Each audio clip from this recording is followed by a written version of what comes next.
Oh, are you gonna remember to do it? Yeah.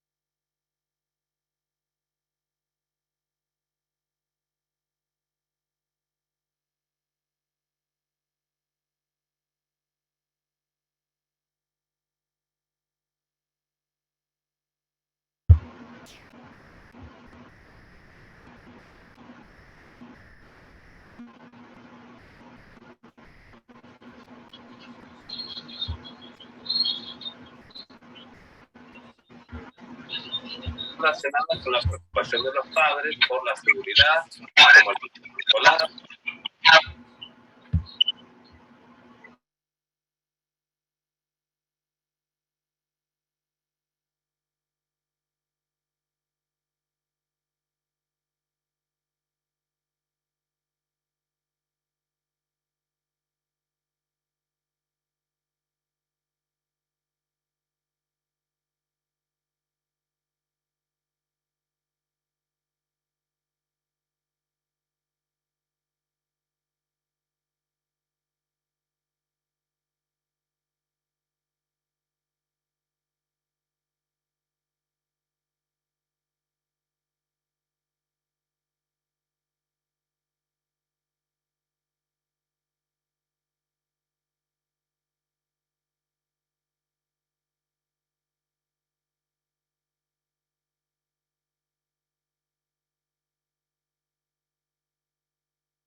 Hello, can you put me in the meeting, please?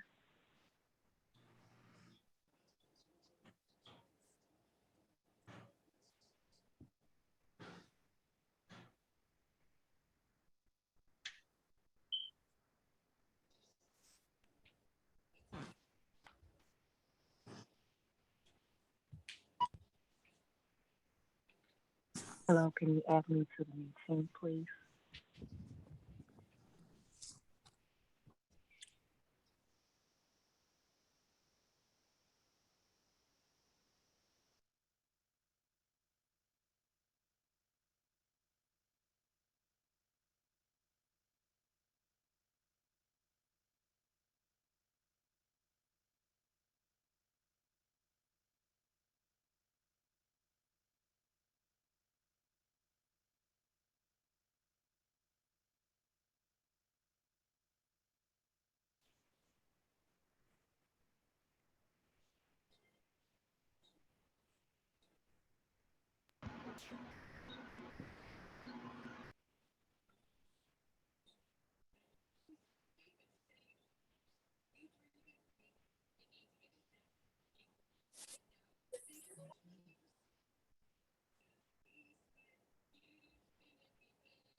And there are different city officials joining us here today who in a moment will introduce themselves. But they represent a variety of the team who's been helping manage the new effort of sheltering asylum seekers. This includes the Department of Family Services, Assets and Information Services, Chicago Police, the Office of Emergency Management, and the Mayor's Office, as well as CPS. I'd like to take a moment now to welcome Dr. Brazier. Thank you so much for allowing us to host this in your space. Good evening, everyone. If this wasn't a city meeting, I would say, praise the Lord. Can I get somebody to talk back at me?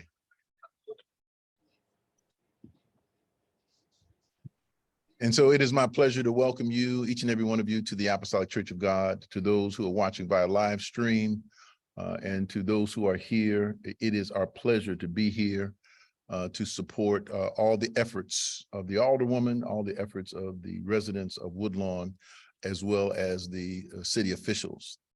We stand prepared and ready to support the further achievement of our residents and our citizens, and we just thank the Lord for each and every one of you. I've been asked to have a word of prayer.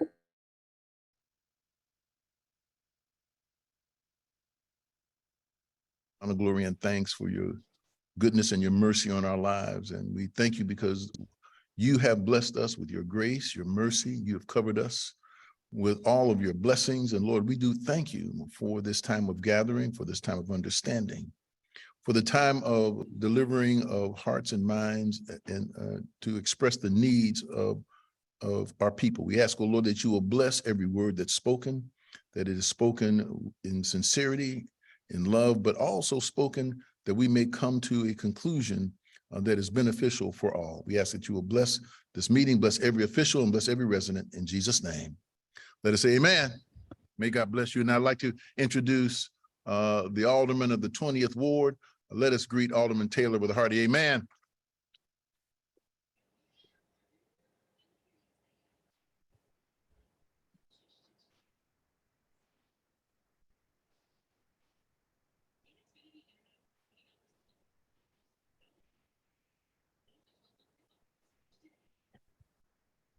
Good evening, community, neighbors. I am Alderwoman Jeanette Taylor, and I have that pleasure thanks to some of the wonderful people in this room. And so I'm not gonna hold us up tonight with the speech because I figured I've given out plenty. And so tonight, this conversation needs to be wrapped around transparency and honesty.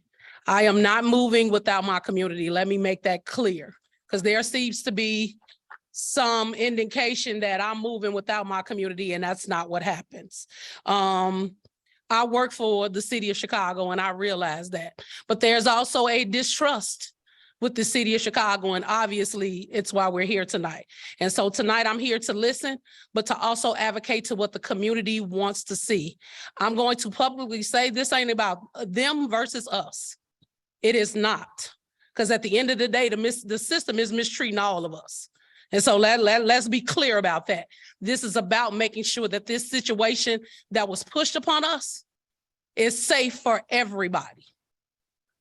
We are human. We are human beings. We do take care of each other. While I do understand that Chicago is a sanctuary city, that does not mean we discount the people who live in our communities. And we will not do that on my watch. That is guaranteed.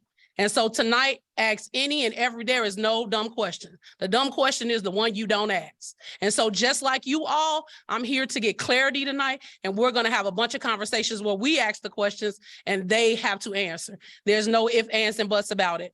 After this conversation, we will have another community meeting on how to move forward. The things that I expect the city to talk about today are move-in dates, end dates, security, safety, and any other questions that the community has. They should be able to answer. They've had ample enough time, and this is the time to lay it out on the table. And so I'm gonna step down tonight. I'm sitting in the audience and I'm listening. Thank you all.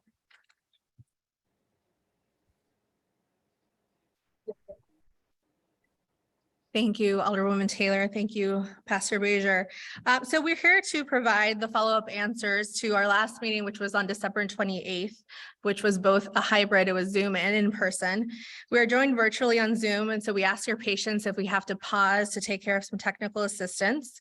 There will be a public comment portion after we do our presentation here by the city representatives. Similar to last time, we are asking for folks to sign up by 6:30 if they want to provide comments or questions. There is Zoom instruction being placed in the chat that's specific to the Zoom as well if they would like to provide public comments. Again, please do so by 6:30. We're going to start with each panelist introducing themselves, and then we'll get started with our presentation.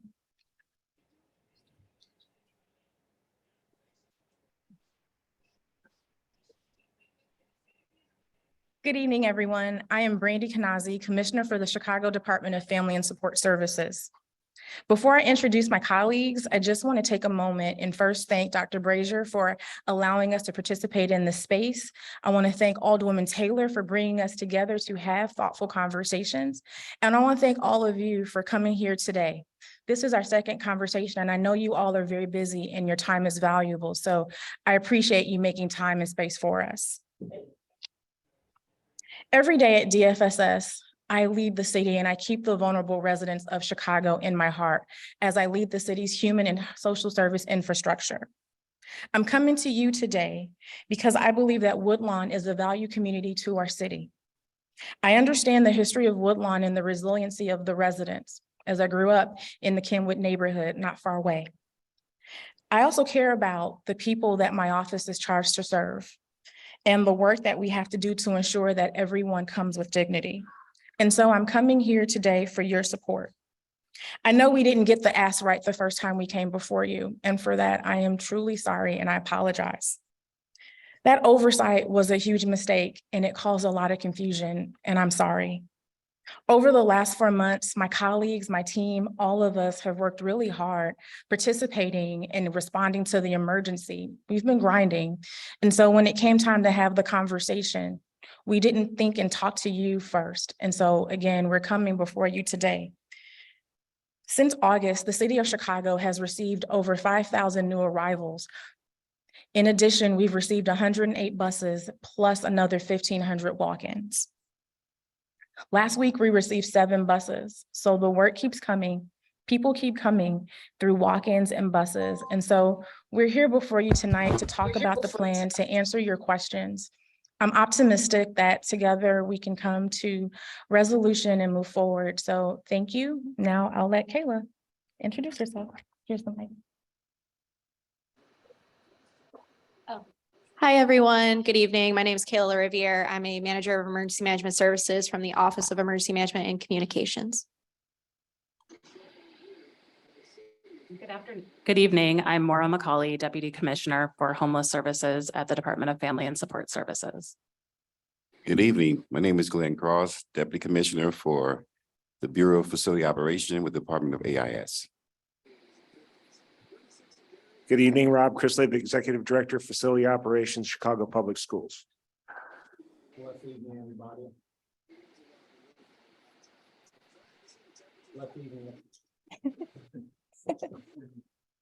Blessed evening, everybody. My name is Roderick Watson. I'm the commander of the 3rd District. Everybody, my name is Brian McDermott. I'm the Chief of Patrol for the Chicago Police Department.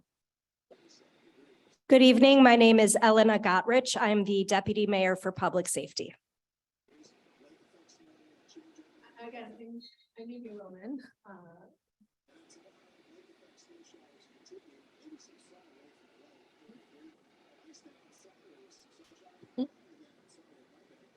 I just wanted to clarify again, I'm Nubia Willman, in addition to being the Chief Engagement Officer, I also oversee the Office of New Americans, which helps manage the immigration policy for the city. So I'm also here to answer any information you may have about the immigration policy. And again, very happy to be here. Okay.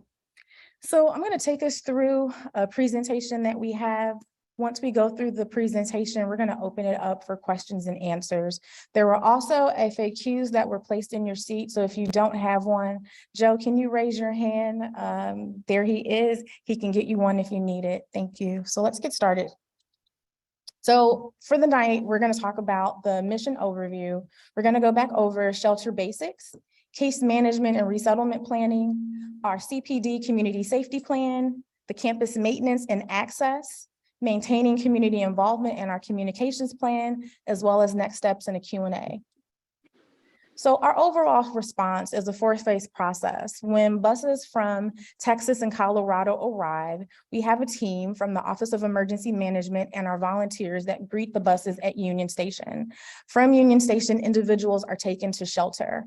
Once they go to shelter, individuals receive a safe place to sleep. They receive food, including 3 meals a day, showers and hygiene kits, as well as triage medical screenings. Everyone that comes to Chicago is welcome to receive a medical screening through our partner at the Cook County Health Organization. From there, individuals go to what we call a multi-agency response center. And at that resource center, individuals are able to do a couple things. We're able to access their needs and understand if they want to go to other locations, we support them with diversion. So if they came to Chicago, but they're like, I really want to go to Minneapolis, or I really want to go to LA because I have friends or family there, we'll help connect them and get them there through either a plane ticket or a bus ticket. In addition, we work to make sure that they have the appropriate donations that they need, legal services, as well as city ID. Individuals don't have IDs, and so if they need that, we work with the clerk's office for that. We also enroll young people in school through city colleges, as well as Chicago Public School, and any benefit access that they need. And again, the Cook County Health screenings, we're just providing basic screenings. A lot of people that come to us from the border suffer a lot of foot wounds, people walking hundreds of miles, especially as they're going through the Darien Gap. Folks may have, they may have lost their prescriptions and medications along the way. So we help to make sure they get those, and then make sure that if people need basic vaccinations, we can support that as well. Current situation, again, this mission started on August 30th. Since that time, we've received 108 buses. That's over 5,000 individuals that we've received. Right now, we're receiving buses from Texas and Colorado, so makes the mission very interesting. Just so everyone knows, there is little to no coordination. Kayla, who's sitting here, is responsible for coordinating the buses that come in. We're lucky if we get 24 hours notice. Lately, we've been getting anywhere from 6 to 12 hours. So it takes a lot of work to mobilize. Every bus has about 50 people. On average, right now, we're seeing last week 2 buses a day. At the height of the mission, we saw 5 buses a day. Each bus has 50 people. So you all can do the math on that. Most of the new arrivals and the asylum seekers we're seeing are from Venezuela, as well as Nicaragua, Cuba, Colombia, Ecuador, and other parts of the world. Even though people say, well, you know, Commissioner, Title 42 was applied to Venezuelans in mid-October, you know, buses should have stopped. But again, we are still seeing buses that are coming through. So despite that, we see a lot of walk-ins. People are still coming to the border and they're needing to decompress. So the work has not slowed down. In terms of shelter considerations, you know, given that one bus has,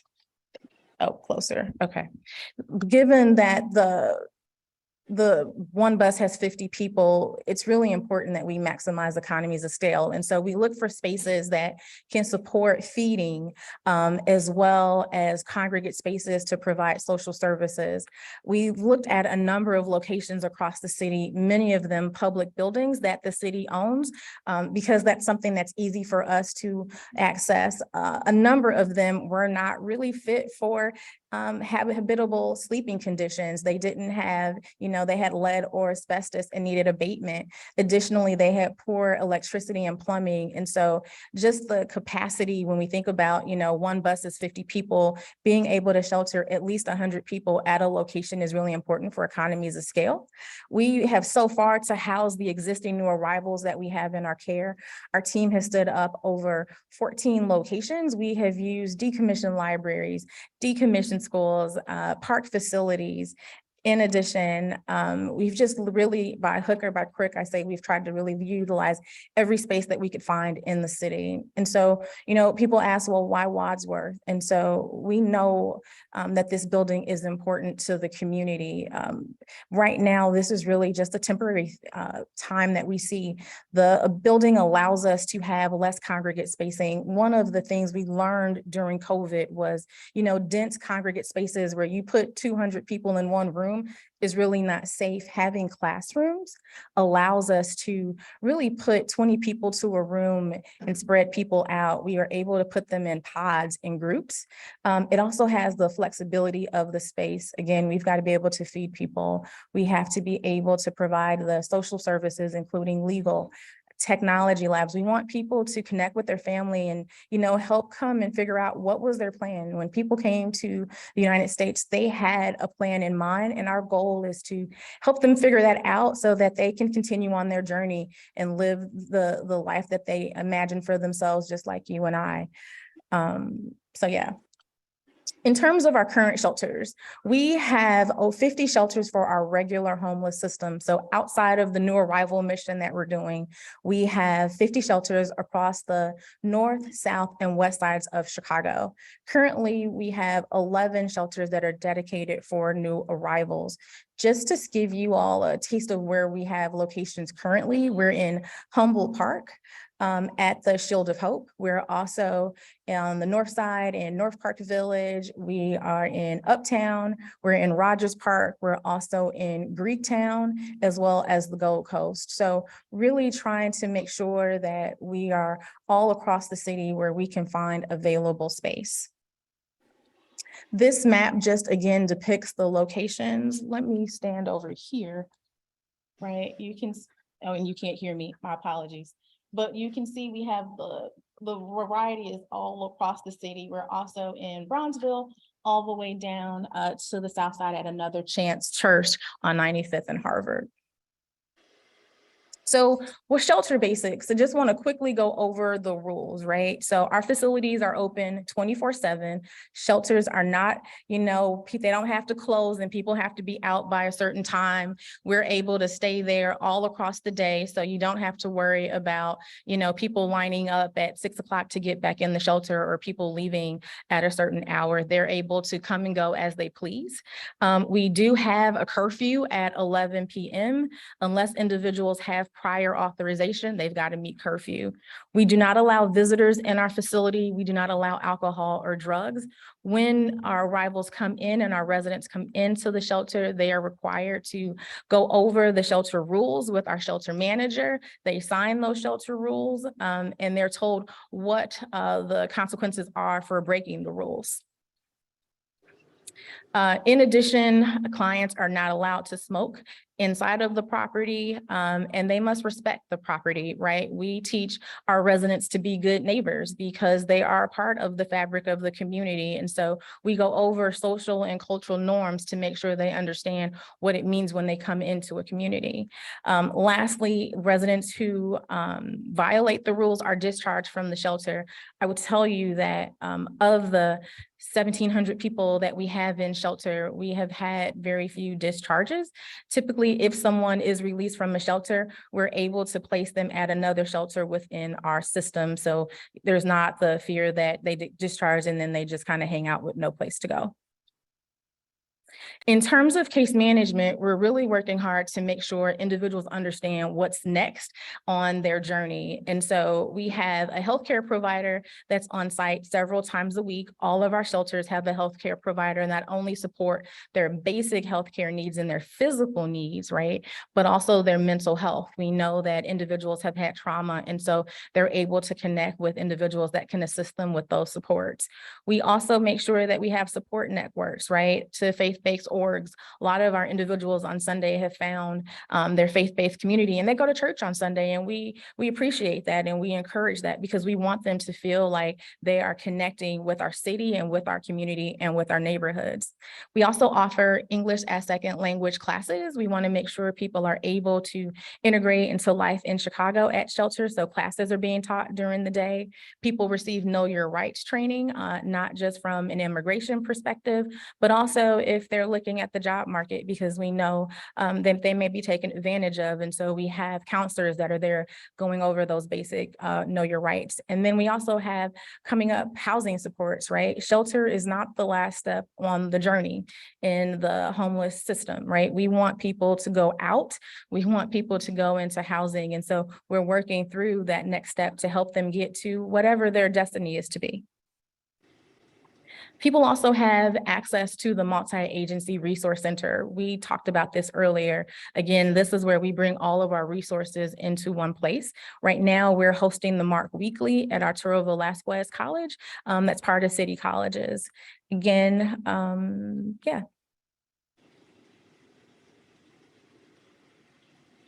I'm going to turn it over now to Commander Watson. All right, everybody. So what I'm going to do is I'm actually going to go over our safety plan. Understand though that this safety plan is fluent and it can be adjusted as we go along. So my executive officer and captain, which is Captain Scott Obert, he's actually here as well, guys.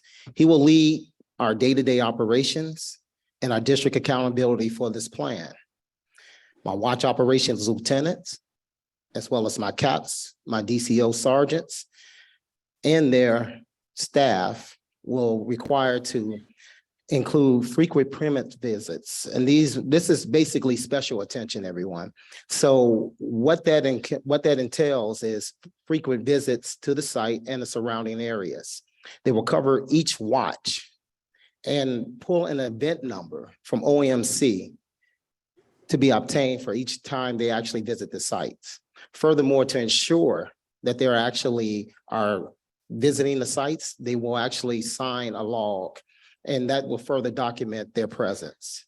My officers and supervisors will interact with their appropriate staff to discuss and identify training issues or concerns. We will ensure calls for service and concerns that's concerning the facility, and we will address that properly and appropriately. And we will continue to evaluate and address any concerns brought forth by the community during the initial rollout and as the facility increases in capacity. So I just want you guys to understand that we will definitely continue to work to make sure that my officers are there and present. We will work with the community just to furthermore that. So we will actually have, for those of you who are not aware, and I think most of you are, we have a strategy that's called Together We Can. And so within that Together We Can, we will continue to discuss that as well. So if you guys have any questions, I'm sure we'll be able to discuss that later. Thank you, Commander. In terms of security on site for the premises, we will have 24/7 on-site contracted security. We have a formula that determines the number of staff that we need for the building. For this particular building, we understand that we need to overstaff because we have multiple floors.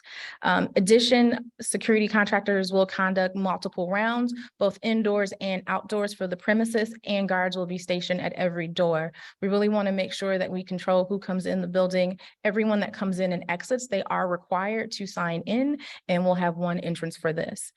In addition, when new arrivals come to the border and they're with Customs and Border Patrol, individuals go through multiple biometric scans and they are checked through national databases. When I was at the border, I talked to the head of CBP and he talked about the process they go to actually deport people back who they actually find have scans that come up positive during that. So we do follow their process. Additionally, campus maintenance and access. So there've been questions about the campus access. The parks and the walking paths will remain accessible to residents. That includes the small park with the playground equipment that is adjacent to the school. In terms of lighting on the southeast and northeast sides of the building, we are working with CDOT to make those repairs. Later in this conversation during the Q&A, my colleagues will talk about the lighting that is occurring and the upgrades that are taking place. In terms of lawn care, snow removal, and tree maintenance, the Chicago Public Schools will provide regular maintenance to these facilities and make sure that they are taken care of. Street cleaning, we will work with the Department of Streets and Sanitation. They have been notified to address any street cleanup that is necessary. We are working with CPD and the Office of Emergency Management to ensure that camera pods are installed within the vicinity of the school. That was a request we heard from the last meeting, and so want to let you know we take your request seriously. Additionally, the fencing will only be used around the shower trailer, and so I will show you pictures to show where that fencing will be. In terms of, well, I guess we're here we go. So the shower trailers, and forgive me, I'm going to step away from the mic to point and then I'm going to run back to, oh, thank you, Kayla. She's so smart.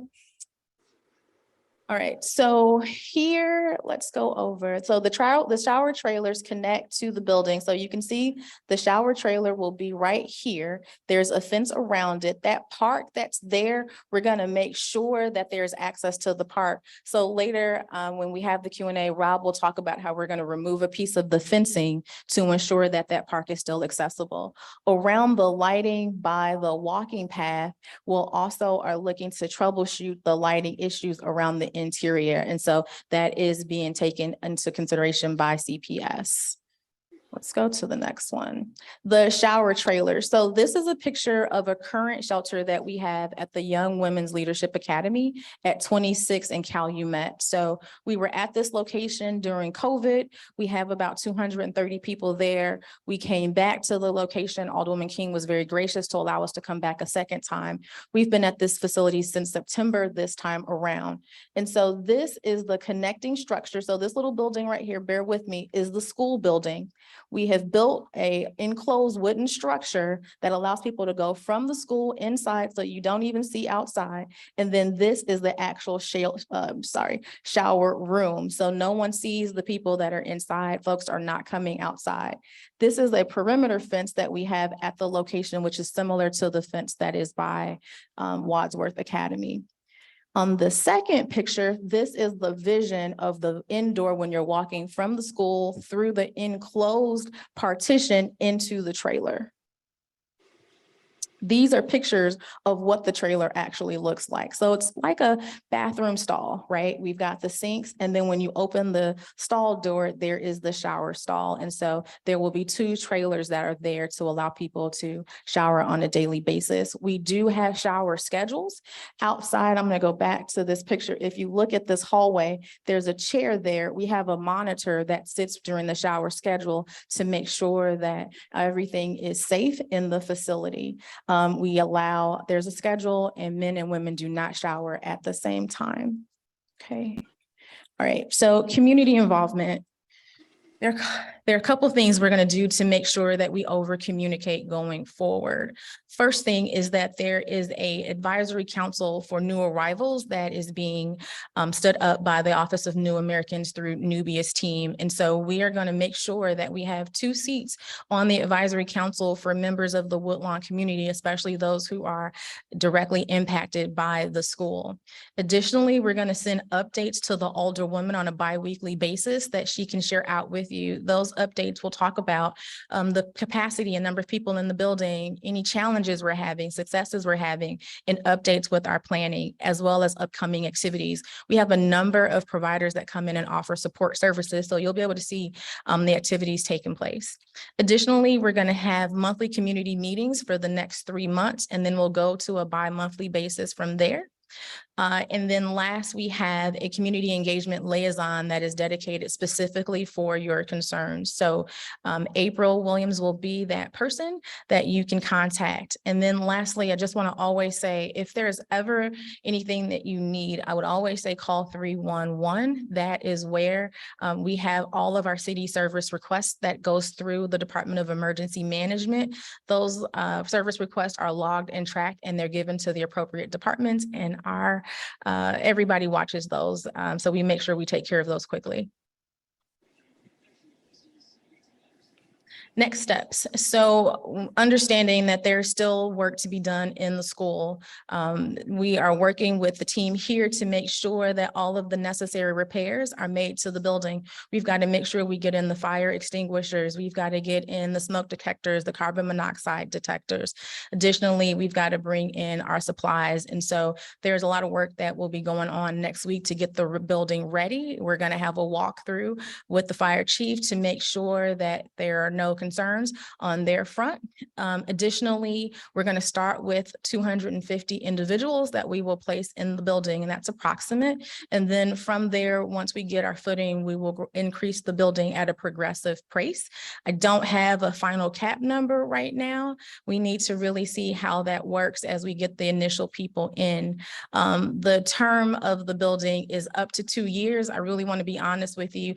That is a long-term plan. Our goal is not to be there 2 years. I didn't want to tell you less than that because I hate to come back to you and ask for additional time. The goal really right now is to catch our breath, get people situated, and then really help with resettlement so that we are not here continually in this situation in 2 years. So goal is not to be 2 years, but I'd rather ask for more and need less. So that is the presentation. I'm going to bring it to Nubia and we can start our question and answer section.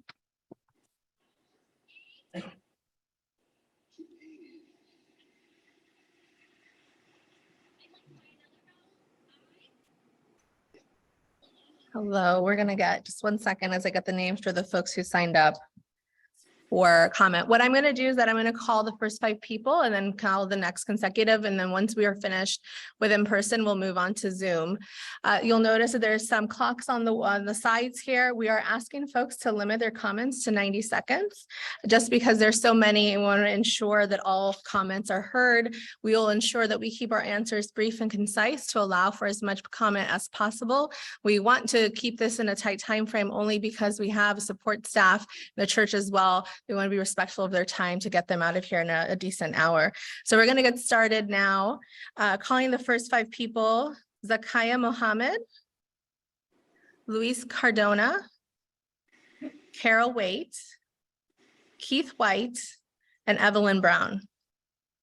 You can please line up by the mic, please.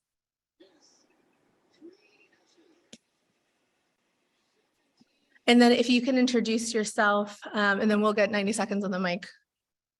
Yep, you can get started. Hi, good afternoon, everyone. I am going to reserve my comment right now for the residents who immediately live here in Woodlawn community.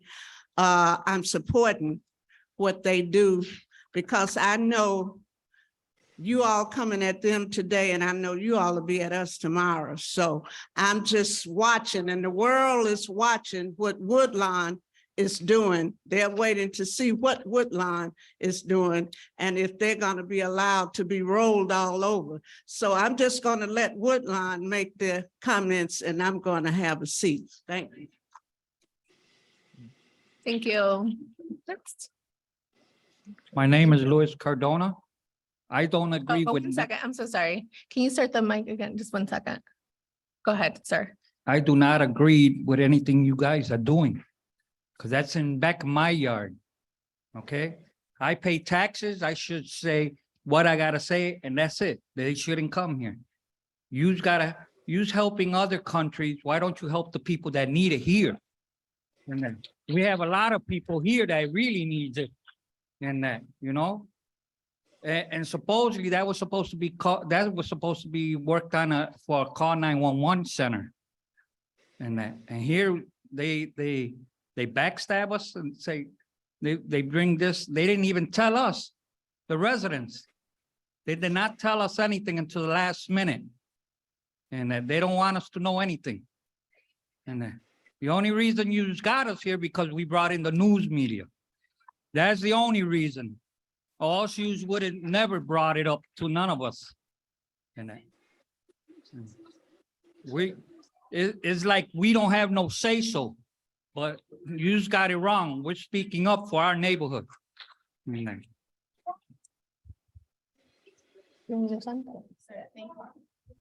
Sir. Can you turn on her mic, please? Is on. Okay, sir, thank you for your comment. There will be a process once we leave the school to work with the community on the plans for the school with CPS and the Department of Planning and Development. And then again, we will work to make sure that we communicate clearly with our plans going forward. Thank you. Please limit the side conversation so we can hear both the speakers and the folks at the mic. Thank you. Good evening. My name is Carol Waits. I'm a 22-year homeowner here in Woodlawn. I live directly across from the Wadsworth campus. I'm wondering if there is any flexibility to reconsider the 11 p.m. curfew. I'm especially concerned about loitering as well as solicitation that may occur on the campus grounds. It's a very vast space. I'm particularly concerned about the summertime. That building is not air conditioned from what I can remember. And so in the summertime, I think we're inviting a lot of loitering and outside neighborhood folks to come and maybe prey on this vulnerable population. So I'd like you to reconsider that 11 p.m. curfew, as well as the safety and security plan to identify some very clear boundaries for loitering as well as smoking, because many of the residents use that space for walking, playing with their children, walking their dogs as well. So I hope you will take those things into consideration. Thank you. Thank you for your comment, Ms. Waits. In terms of the smoking will be by the parking lot, by the north side. That is the dedicated smoking area for the property. We will take the curfew under consideration. In terms of loitering, we do work with the residents and the case managers and residential aides to go out and make sure they understand, again, the cultural norms and, you know, what that is. So yes, we will take the curfew under consideration. Hey man, how you guys doing? My name is Keith White. I live over here on Ingleside. I've been in this area going 25 years now. I first of all want to say I am totally grateful and glad and blessed that we can serve others, to bring these people who are going through what they're going through, bring them into a community, give them residence, feed them, help give them medical help give them jobs. My concern, my comment, because it's already been done. Nothing I say here tonight or what's going on tonight is going to change nothing. It's been done. We get it politically, we get things last minute after y'all have made the money, got the spots, and it's already done. I'm 56 years old. Chicago politics I've known for a long time. My comment is this, with a question here, if you all choose to answer. This is beautiful. To go in and get a shelter for people, to help these individuals coming over here. What about the people who have been here for the last 20 years? What about the individuals going through homelessness, that are going through hurting with their income, hurting and finding a place to stay? Understand that. This is beautiful. This is wonderful. But what about the people who have been here? Why is it now? I have 2 Alaskan Huskies. I walked them over by Wadsworth for the last 10 years. Why is it just now that it's being fixed up? Why wasn't it being fixed up 10 years ago? For the police department, on 66 in Ingleside on Cottage Grove, they sell drugs all day long. Why is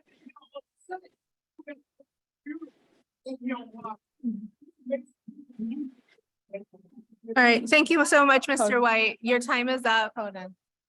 We're able Sir, to answer your questions. If Hold you on, sit down Nubia. so we can answer your All right, questions. I'll Thank you. respond, sir. Yeah.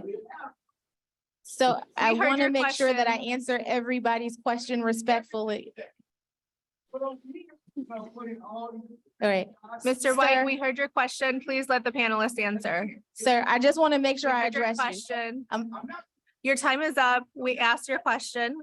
You asked your question. It's time for the panelists to answer. We heard your question. It's time for the panelists to answer. Okay. Your time is up. Thank you. So We're gonna I let want to her just make sure answer. that outside of the Department of Family and Support Services, one of the things that we do is that we support the city's human and social service infrastructure. The work that we do supports individuals from early learning, youth, homelessness, senior services, as well as our human service programs. We've got a community center on 43rd and Cottage Grove. Our budget is really to support individuals. We've got individuals in the back that are here with the workforce programs that we fund at DFSS. So I think I would say definitely the work that we're doing for new arrivals is not detracting from the regular work that the department is tasked to do, right? Like really, and I think we Please can. don't interrupt the panelists. Continue. Thank you. And so the work that we do at DFSS is to support vulnerable residents and the investments that we make through our nonprofit partners into Woodlawn. And so I invited people here today to support that work. One of the things we have is the Chicago Cook Workforce Partnership, because they're supporting us with apprenticeships and jobs. And so again, we can come back and have a separate community meeting about the resources that the Department of Family and Support Services offers, because I want to make sure that people are aware of what we're doing outside of this mission that has received attention. So just thank you for that. So, All right, the next 5 people is Jenny Newsom, Violet Gowder, Margaret Brewer, Wanda Jackson, and Valerie Jones. If you want to come to the mic.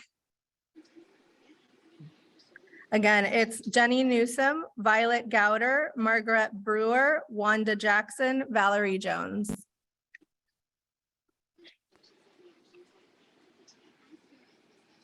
Good evening, everyone. My name is Jenny Newsom. I am a senior resident that lives behind Wadsworth School.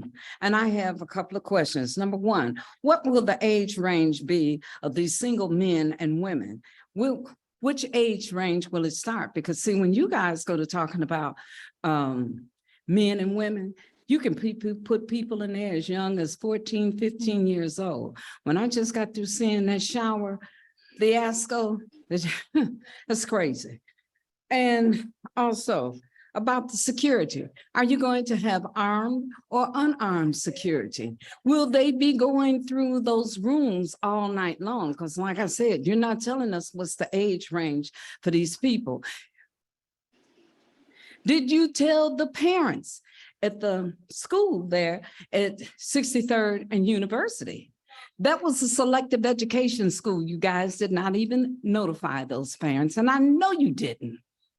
Also, my senior building is less than 75 feet from that front door.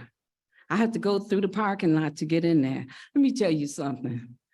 That is not right. And everyone in that building is 62 years of age and older, and the average age is 70. All right, and what about the migrant center that you got at 35th and Giles? Why didn't you use that at the old Dawson School Center? Thank you. Good answer, thank you. To add it. So the 35th and Giles location is not run by the city, so that is not us. The age for individuals is 18 and older. And then I'm going to let my colleague Glenn talk about the security rotation. In terms of security within the facility, we will be having security officers roaming the floors on a regular basis and to ensure that there's no disruption and that the facility is in order and that there's no one within the other residents that's causing any type of disturbances. So we will make sure that we keep security posted at the doors as well. So we will have 24/7 security and we only employ unarmed security officers. We will depend on the police to assist us if there are any other major disruption where we have to get them a call. The one other thing that 1 second, we 1 second, ma'am, we have. right, and then we do have staff at night who regularly do room checks as well on a regular basis, in addition to the security. Oh, she said that there are staff and residential aides that go through the building at night and do room checks within the building. Sure. So I just to repeat, there are also room checks that happen by the residential aides who are staffing the facility at night. I am, to say the least, freaking appalled at this fiasco and this is just unheard of. People, they've already done what they've done. They're inviting you to the table now that it's done. It is a slap in the face and it's just to pacify you and for media. It's wrong on every level. Charity begins at home in the freaking city of Chicago. What's happening with our homeless? Where's the plan for them? Where was Wadsworth when you had people sleeping on Central and Kedzie right off Sacramento? Unintense as of today. Where's the plan to house them? Charity begins at home. Who don't get it? And tell Mayor Lightfoot, she will not get my vote again. Not this time. I gave her one shot. That's it. That's all. Because of her lies, her deceit. She ain't getting it. So if I could see her face to face, I'd tell her myself. Will I get the opportunity? This is wrong on many levels, on every level, from security to her on down to Brown. It's wrong. And now you're going to invite us to the table? The deal is done. You didn't invite us before. God be with us all.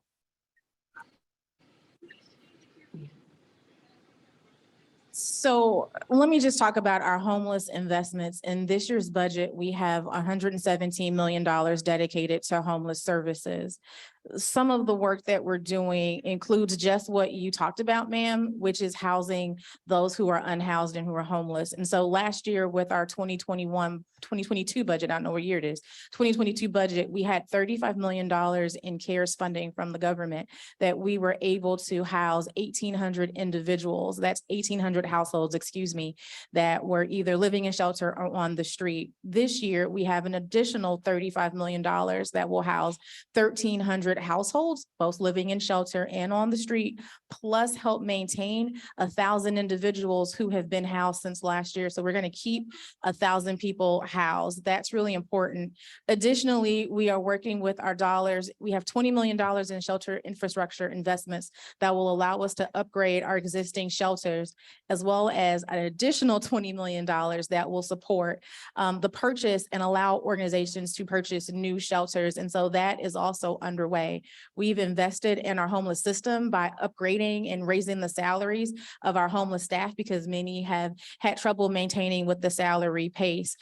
Just lastly, our regular Chicago homeless individuals will be allowed to stay in the shelter. So we are making sure that we do have space for them there as well. Please don't interrupt.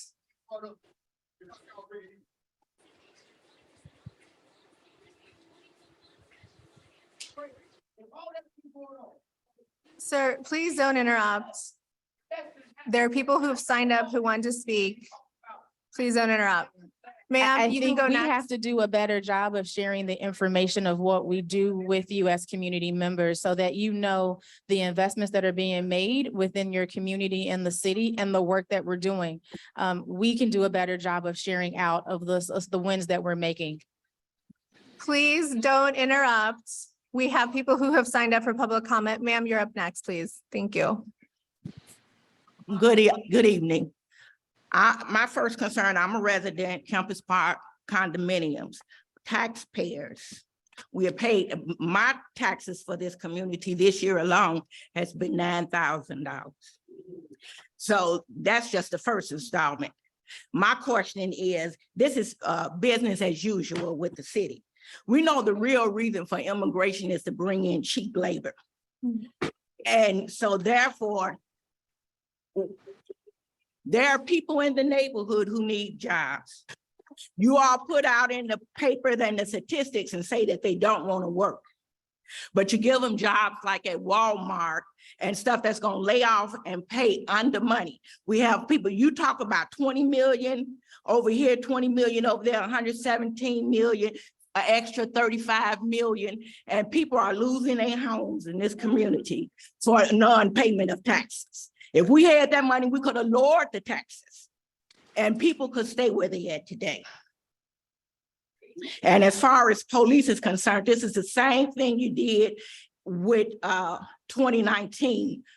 You're gonna take all the polices, you either gonna have them downtown or you gonna have them sitting over here on University while the whole community is flooded in crime. The drug dealers on every corner, I know you see them.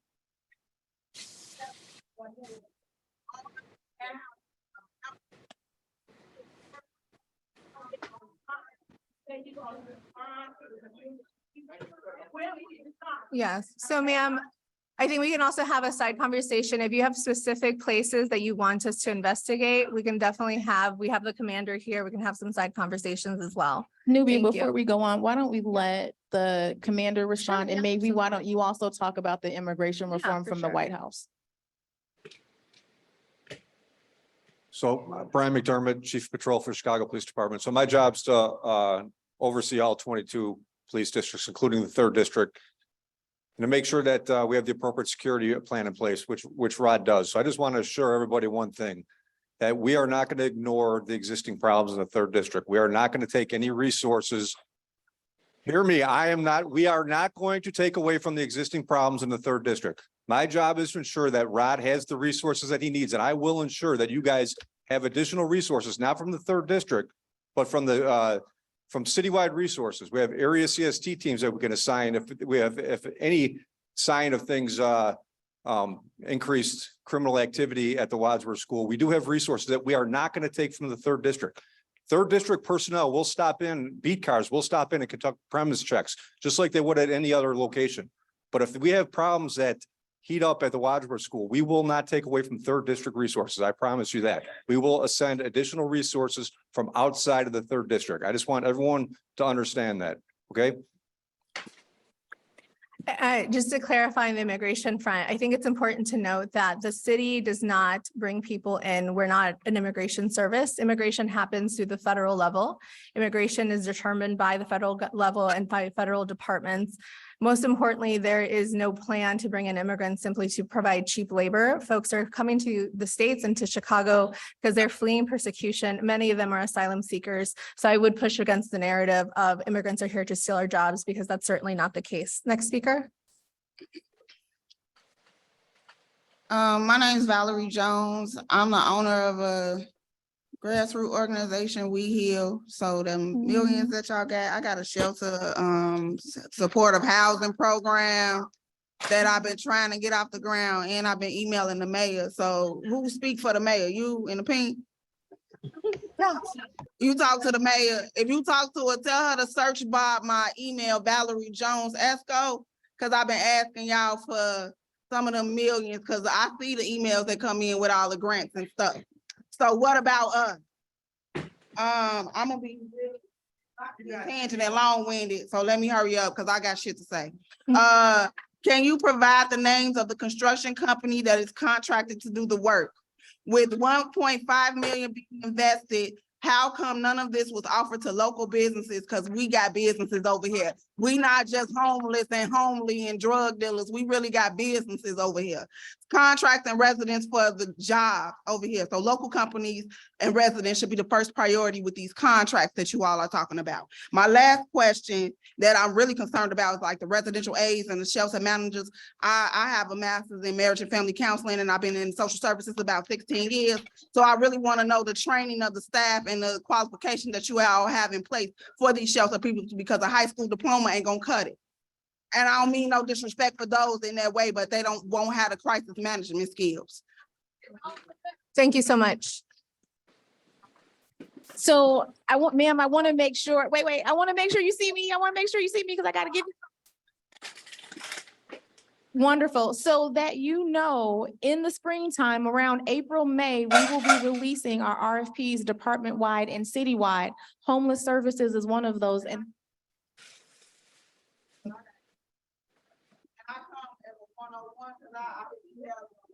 yes. So actually I have a staffer, Joe, and Joe, raise your hand. Joe will make sure that we get your email and we connect with you. Okay. That's okay. You can come. I'm a public building. Glenn, can you talk about the security contracting or the contracting? Yeah, exactly. I'm sorry. My mistake. So in terms of contractors are concerned, we do make sure that the contractors have subcontractors that are both MBE and WBE. There's a certain percentage that they must hire for each one, and the city makes sure that they meet those obligations, no matter where they are within the city of Chicago.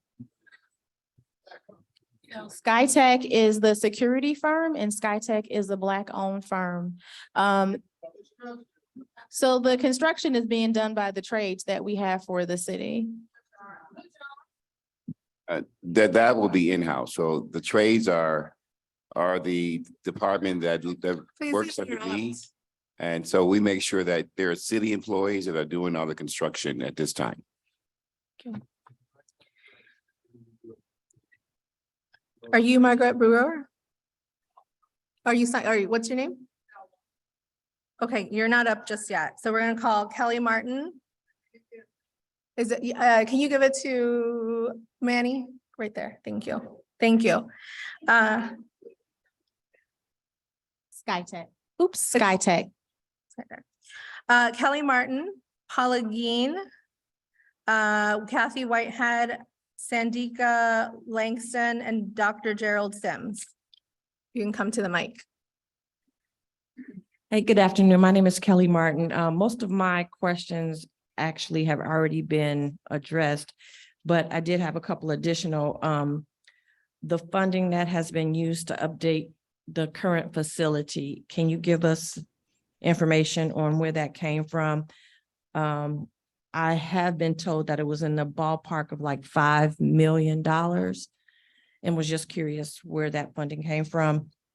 You did speak on not minimizing the resources currently for the community, but with CPD and DSS, I am curious to, well, CPD has been addressed, but with Department of Streets and Sand, I'm curious to find out what that is going to look like, because we have several areas, and I'm a 50+ resident in the area that are not kept up, or they're hard to keep up.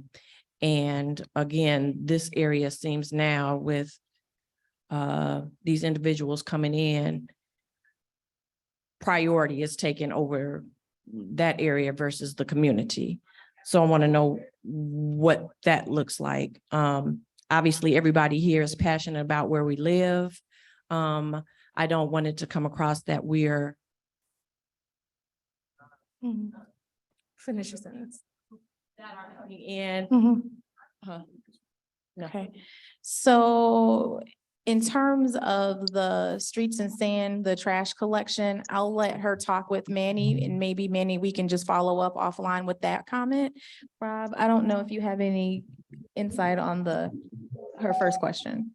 Yeah, so in regards to the construction completed by the Chicago Public Schools, it was about $1.6 million. A majority of that was plumbing, and then mechanical work and environmental work. Not sure where the $5 million came from, but we've spent $1.6 million at that facility, and that came out of our general contingency fund. And maybe Rob, why don't you just share that was really for the training of the custodians at when the project started? So I'll just bring this up for everybody. Before the city approached us about Wadsworth, CPS was looking at and was actually actively reviewing a project and initiating a project at the school to develop a custodial training facility and a maintenance training facility where we'll run our custodians and our building engineers through for real life experience in day-to-day cleaning and training. So our initial thought was, we were looking at that building and we started the process of working in that building with the idea that we would put our training facility in there. And then a couple of days after we actually started that, the city started looking at Wadsworth as a potential site, along with numerous other sites at Chicago Public Schools to house migrant shelters. And so we just took our work and continued it on, actually expanded it a little bit, more plumbing work to accommodate a shelter.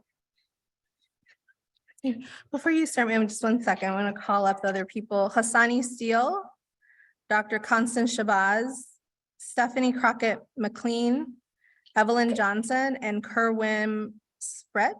Thank you. Go ahead. Hi, good evening. My name is Paula Jean, and I want to thank everyone for their time. I am actually an immigrant. I first came to the United States, to Chicago actually, and I am really grateful for everything that this country has given me. I want to say that I support our Alderman Janet Taylor. I think that her actions were right. Perhaps the perception of some of the comments may not have resonated correctly, but I think that she's right to ask for an exact start date, an exact end date. We still haven't heard exactly how many people are going to be housed. And I think that's important. I've worked with asylum seekers in Geneva through the World Economic Forum. I've worked with 1,000 homeless people in a temporary shelter camp last year in Dallas. And I know what an undertaking this is. And I hear the word homeless shelter and a refuge for asylum seekers used interchangeably. And those are two different populations. And I think that we need clarity on who are we serving here. So that would be nice to have.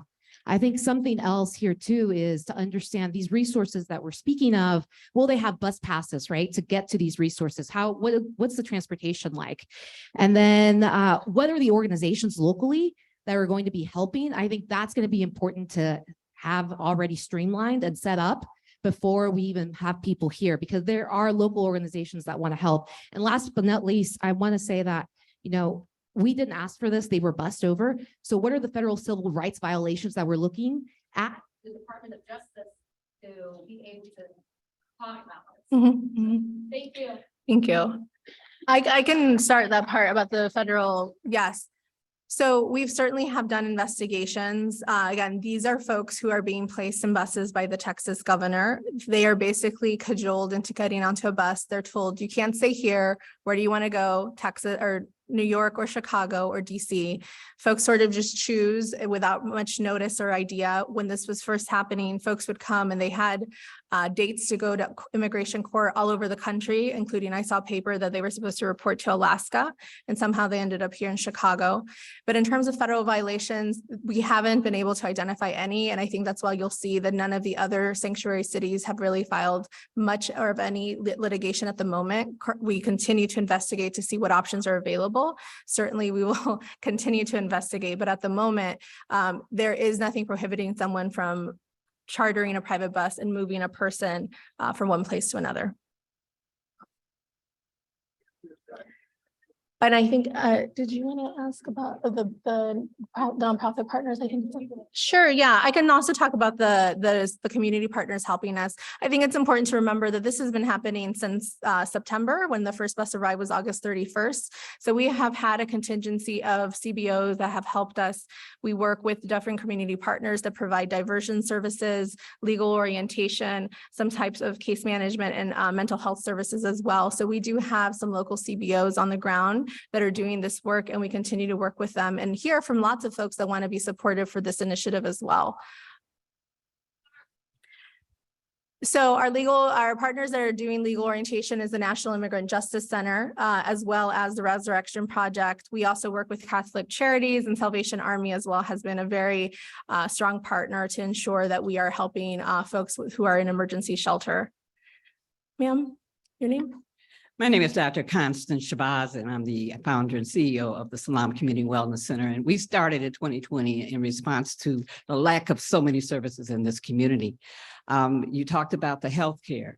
This is the first time we're hearing about it. We put $1 million into our organization to provide services for the community. We should have been asked, are we available to provide these healthcare services? I'd like to know who is getting that contract.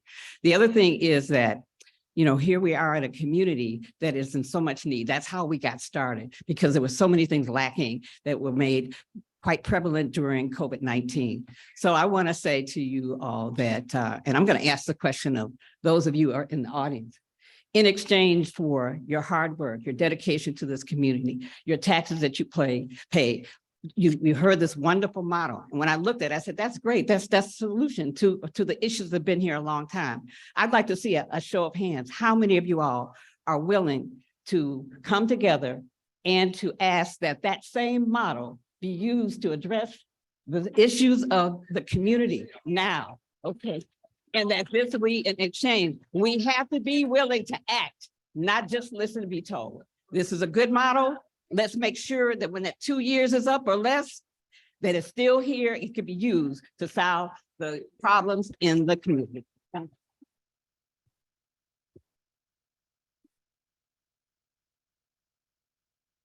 you have it? No, if you want to.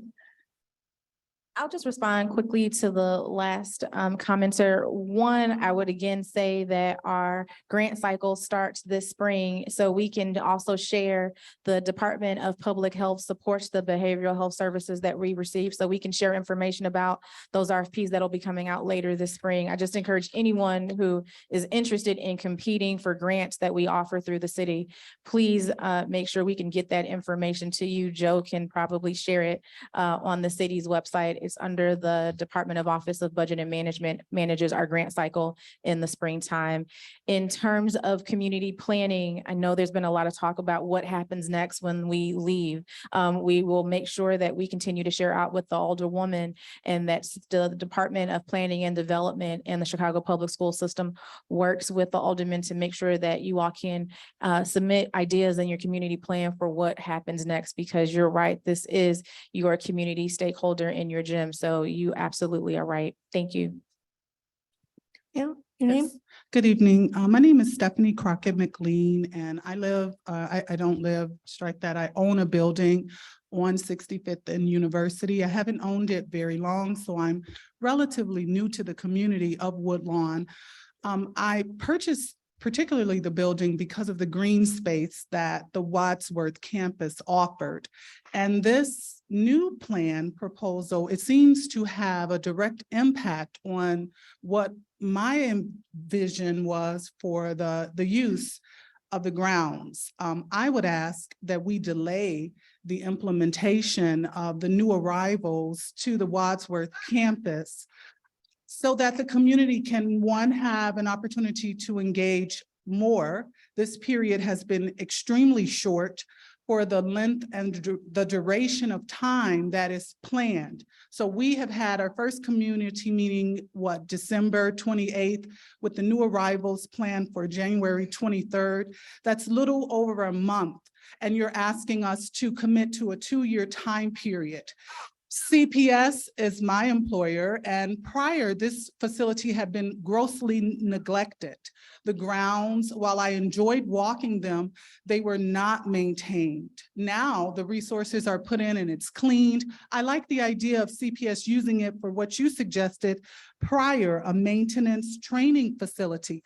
That fits better. I just want to make sure that I take a second and respond. I know this is difficult. This is extremely hard.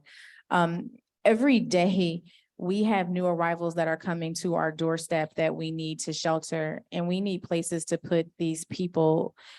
We've got children, we've got families. And so I know this is hard and I know this is moving fast, but the people are coming faster. And so again, I just ask for your support that these are human beings and individuals, and this is a humanitarian mission that we are undertaking. Thank you.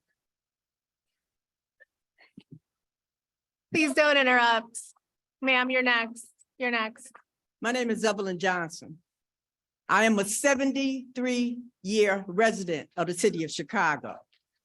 I volunteer an average of 40 hours a week since 1975 in the city of Chicago. I have questions, legal ones, for the police department. Our problem is not the bad cops. Our problem is the good cops that refuse to do their job. When we tested in 1999, you had 3,500 officers that were posted on racist websites. What has been done about that? As any property that is bought in the city of Chicago with taxpayer dollars belongs to the taxpayers. How many taxpayers' consent did you get to use that property for this purpose? My suggestion to my fellow residents, we need to sit down and we need to take them to court in the world. Every last one of you that are paid by tax dollars that did not work with the residents, you need to find a different job because you have defeated the purpose of you being hired. Thirdly, when we talked about Wadsworth,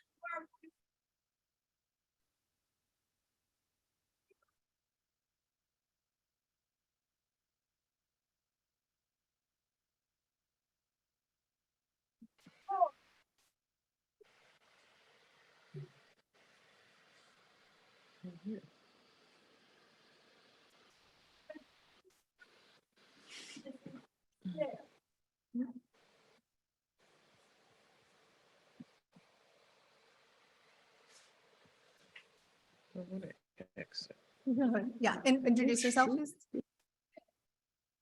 comment? I'm sorry? Did you want to reply to her statement? No, let's, go ahead. Okay. Well, my name is Kerwin Spratt. I believe I'm the first person to notify Reverend Brazier and Alderman Taylor that that they were moving migrants into that facility. And I thank you for being so neighborly to these new migrants. However, I wish you would show the same respect and courtesy to us, right? This school is at my back door. It's at my back door. It's at my back door. I have a family there. I have neighbors there. I don't want it there. So I heard all these people saying, oh, well, you know, we're concerned about the safety. We should delay it. Look, I don't want it there. I want another use for it. And as far as, you know, you having someone there for mental health and all that, you closed down the mental health center when it was just us in the community, you know? So I'm just floored by the arrogance of you people. You want to give people 90 seconds to speak, but you threw this upon us with no regard to us at all. You know, it's unbelievable. The respect you have for these people who are not citizens and the disrespect you have for the citizens. So that's what I have to say. You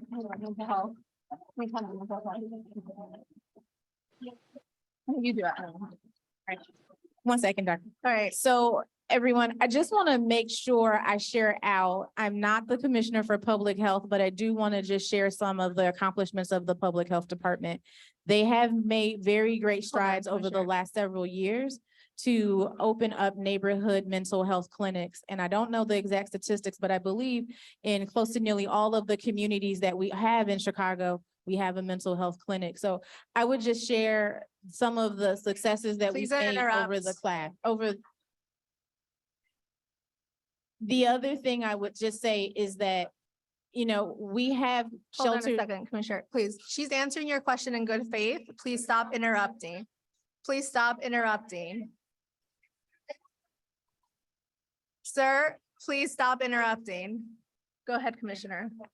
Again, I just want to share out just the good work that the Department of Public Health is doing under Dr. Arwadi's leadership. So they are opening mental health clinics, and I believe they're almost close, but at the end of the year to have one in every community area. And there is a finder on the website where you can look that up.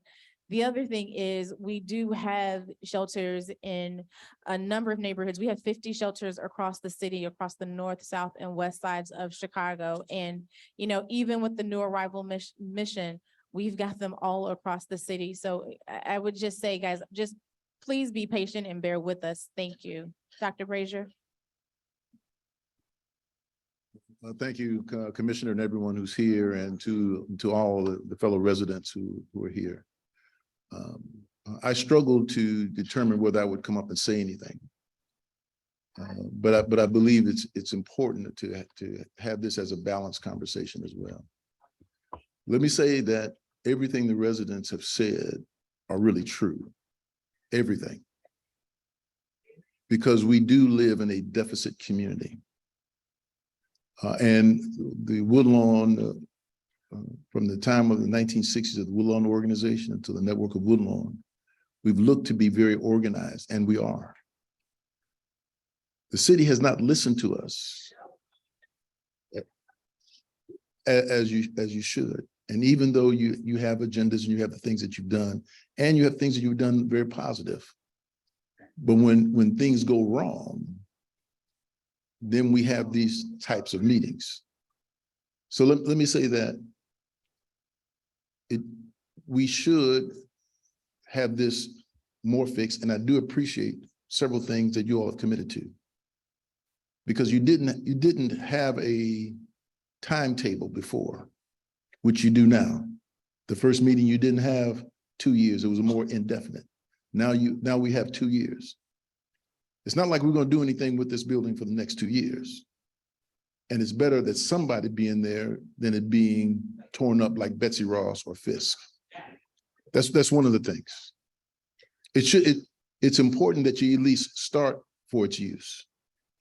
But this is temporary. Mm-hmm. And we need to make sure it's temporary. And if in fact we understand where we want to go with this, we as a community will be planning for our community, which includes Wadsworth. It will include Fisk. We'll go over to Washington Park and include Betsy Ross and all the walkabilities. I do want to say that it's important that the city take our lead as opposed to us taking your lead. It's important. And so the reason why I stood up was because there was a plan to use that building as maintenance. And that is not one of the missions of our plan.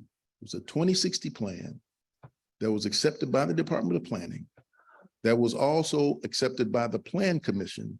It did not include Wadsworth being a training center. It is a place of destination for our community. But I do appreciate that you're going to concentrate your efforts on the neighbors that live around Wadsworth, so that they've got a number they can call. They have everything that they need while we have this period.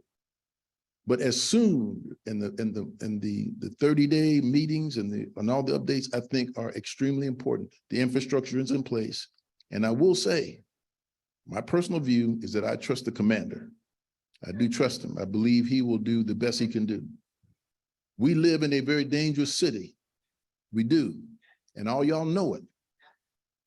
But the commander has stood up, and I figured he'd be gone long ago. And in fact, I told him that, because they were moving commanders around like water. And I told him, I said, I don't think you're going to be here in 18 months. And he's still here. And he's still on the job, and he's still doing what he needs to do. Everything else is temporary. And so, Commissioner, keep your word. Keep your word to the alderman. Keep your word to the community. And as we go through this process, even though the vast majority rejects this building, we do understand that if our family was in some other condition outside, we would want those communities to do the same thing.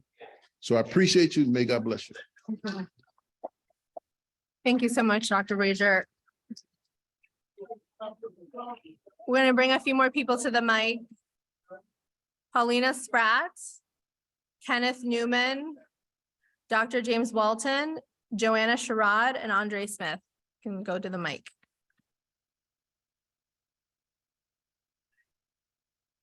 Don't turn their mic off, because we just heard them all speak.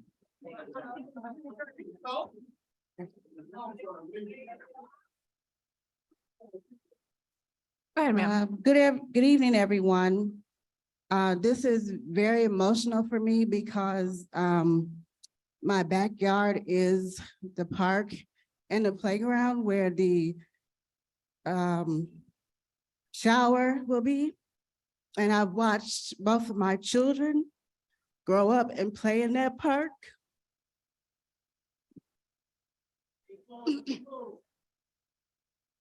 I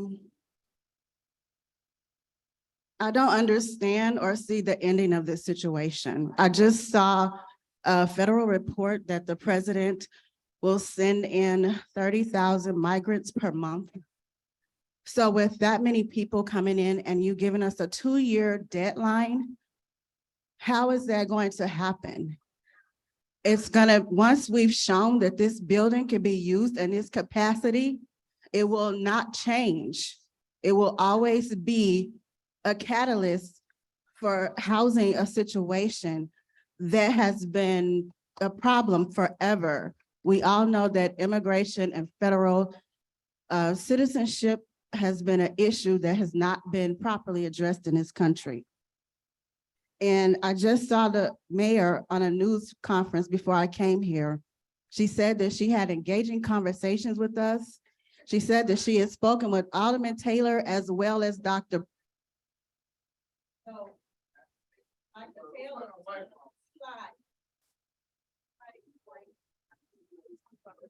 Yes, of course. I can answer about the immigration component. So there was a recent decision from the White House to change some programs that will impact the flow at the border. There's going to be new programs very similar to the program that was issued specifically for Venezuelans around October, which is one of the reasons that some of the flow to the city slowed down. The 30,000 will be from other countries that we've seen an increase of flow. However, just like the Venezuelan program, it does require that private sponsor. And so the idea is many of these folks will arrive and will not be in need of shelter the way that these individuals have been. And so we want to be responsive to both the flow of the border, but obviously that the people who are already here, many who had no decision to get to Chicago and who now need help and support to stabilize and resettle. Next. Good evening. My name's Kenneth Newman. I'm a fourth generation Hyde Parker, and I also care about Woodlawn. And let me tell you, I know the difference between refugees and asylum seekers. In the 1930s, my family was writing affidavits to the State Department to save people from Europe. Right now, we have people coming here who need to be saved, but we also have people coming here and we're not fully certain that they've been vetted at the border. So I'm very concerned with a charter school up the block, several other schools in the surrounding neighborhood. I sit on a CPS school reform group. We want to make sure our kids are safe when these people are walking around in the community. I also am on the Jackson Park and Midway Park Advisory Councils. We want to make sure if any of these people are in the parks, that they're safe and they're also not committing any crimes. So 3rd District officers, they've got a lot more work to do. So in the meantime, as somebody who lived in Miami for 15 years, I know all about people who are refugees or migrants. And believe me, there's one particular ethnic group, but for some strange reason in Miami doesn't want to learn English.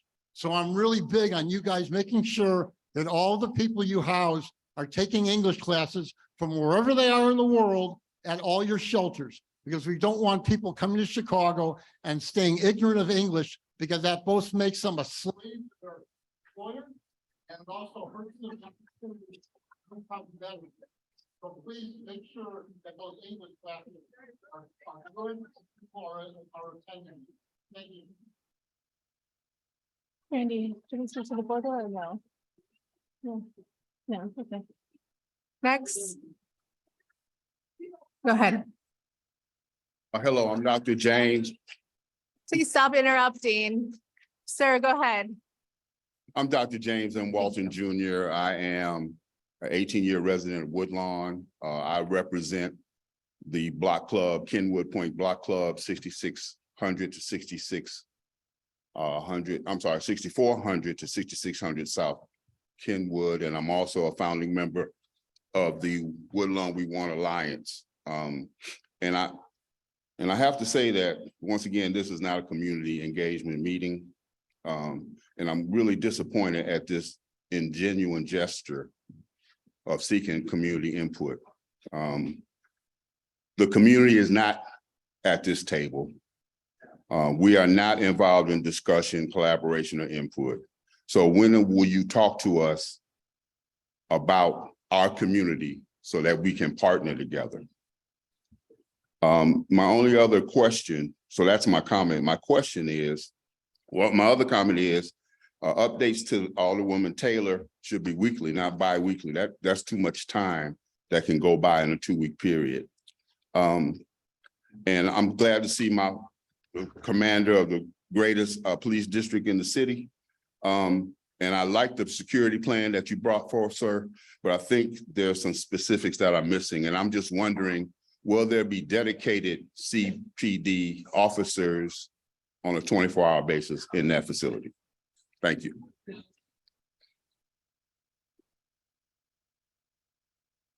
So let me answer the last one. Thank you. Pertaining to actually CPD, they're going to be staff. Our officers will actually do patrol around the area and in the area. What we're going to do is actually go into the facilities, each officer on each watch. So every watch is going to be covered. So we will have that's why I have my CAPS officers here. I have my DCO officers here. I have my captain here, as well as my TAC lieutenant. So every one of them will be dedicated to making sure that they are in and out and patrolling the area. which we always do.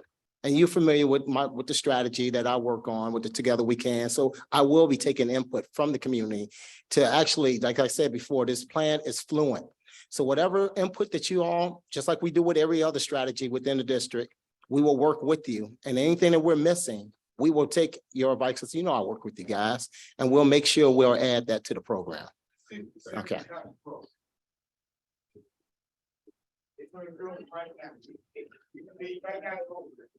My name is Andre Smith. I was born in Woodlawn in 1968. First, let me thank my Woodlawn family for coming together and standing together on this issue. Second, please don't mess with the mic because I got short time.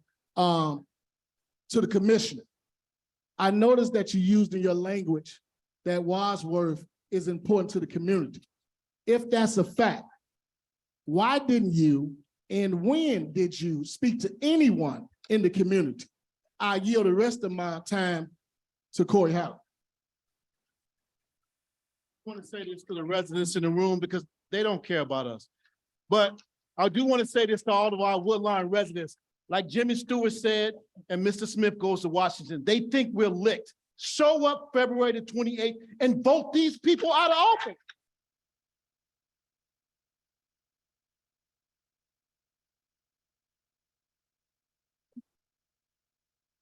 Go ahead. My name is Joanna Sherrard. No, it's her turn. She's speaking.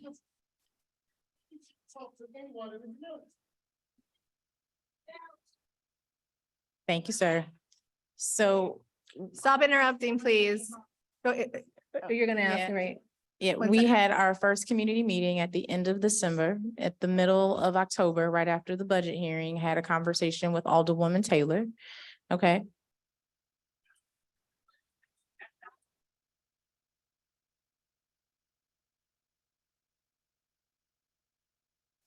Let me just clarify. We had the conversation right after the budget hearing and she said no. She said no. She said no.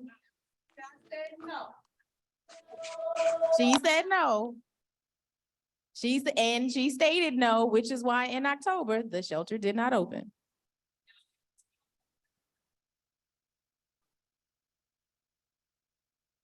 Go ahead, ma'am. Yes, please. My name is Joanna Sherrard. And I come before you. I'm as sorry, ma'am, a- 1 second. Can you please calm down to Miss, what's your last name? Sherrard. Thank you. And I come before you as a resident, as a parent, and as a teacher. I retired from the Chicago public school system. I didn't come in here as an asylum seeker, but my grandmother came here, was 70 years ago from the South, looking for the same opportunities that many parents are looking for right now. The problem here, my grandmother taught me that you can say anything to anybody, but it's just how you say it, okay? The problem here is I'm looking at a table of representatives from the city of Chicago, but I don't see any representatives from the community sitting up there to respond and also to speak to the residents here. You have to be respectful of the community that you're working with. A lot of these people, the people who are sitting here were just like my grandmother. They came here, they bought homes here. They came looking for opportunities for their children also and their grandchildren. And now they come here to stand up, to speak for the fact that something is going to happen in their community that they're not represented in up there. They don't have a voice up there. There should be as many people from this community sitting at that table right now, talking to the community and answering their questions because they know their community. They know.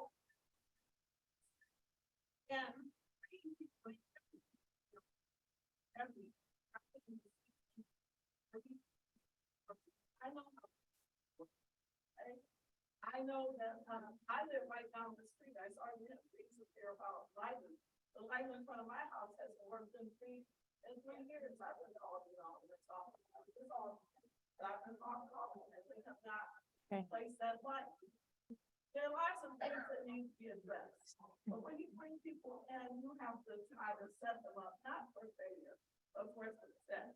In order for them to be successful, especially, they're gonna have to be a part of this. Yes. So you need to do it and allow them to have a place to speak also. Thank you. Thank you, ma'am. I just want to say though, Manny, can you raise your hand about her light, ma'am? Can you talk to him about your light so we can look into that? All right. Manny's here. All right, thank you. And then I also want to mention, as the commissioner mentioned at the beginning, one of the things that we're doing to help for stable resettlement is to create an advisory council. And through that advisory council, there will be 2 positions for the Woodlawn residents to be part of that conversation. So I don't want to get that lost in the shuffle. Go ahead, ma'am. Good evening. Thank you so much for coming, and thank you, Pastor Brazier, for hosting. I live on 63rd Street and my name is Kimberly Scott. I have one question. I understand that we have a plan for 2 years, but is there a contingency plan in the event that the mayor is not reelected? So the mission continues, right? The work goes forward in terms of the new arrivals. They are continuing to come. So we will continue to shelter and keep our programs going forward.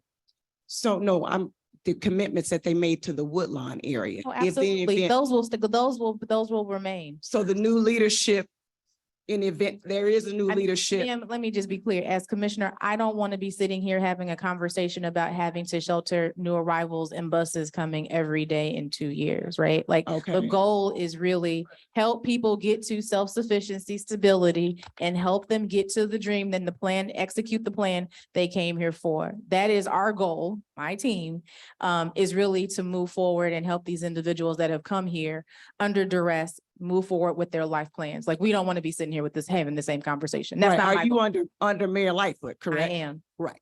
So my question was, is there a contingency plan in the event that maybe she might not be reelected? Is there a contingency? I mean, plan? again, I have to tell you, right? The work goes forward, whether I'm the commissioner or not. The goal and the plan and the team, we put plans in place to make sure that our plans are executable regardless if I'm sitting in this seat or not. Thank you. So next people is Reverend David Black, Kimberly Means, Ulysses Blakely, Mario Phillips, and Patrice Wilson.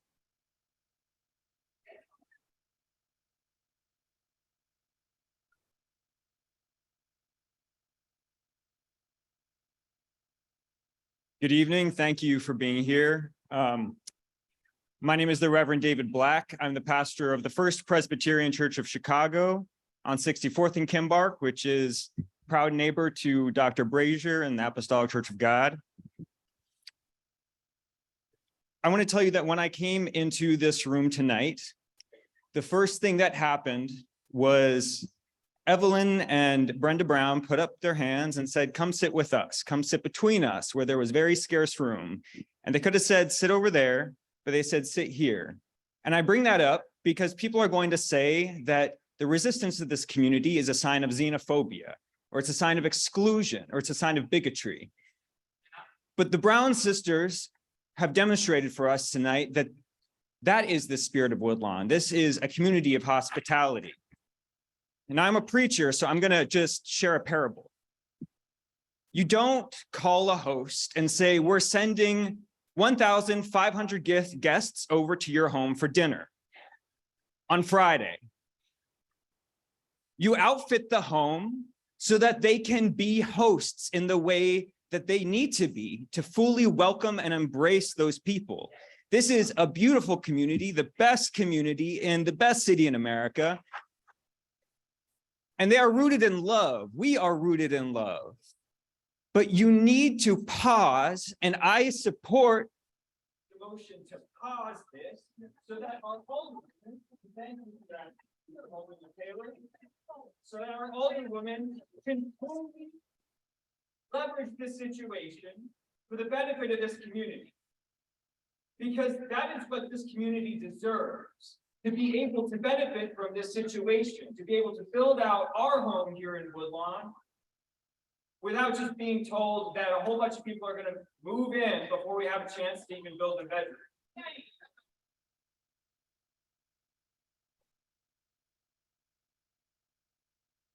Answer.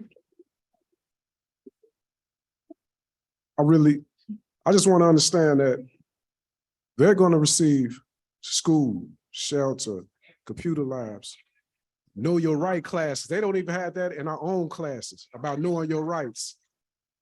They have everything going, and we close those same facilities down for underuse and financial constraints, but they're going to get everything else.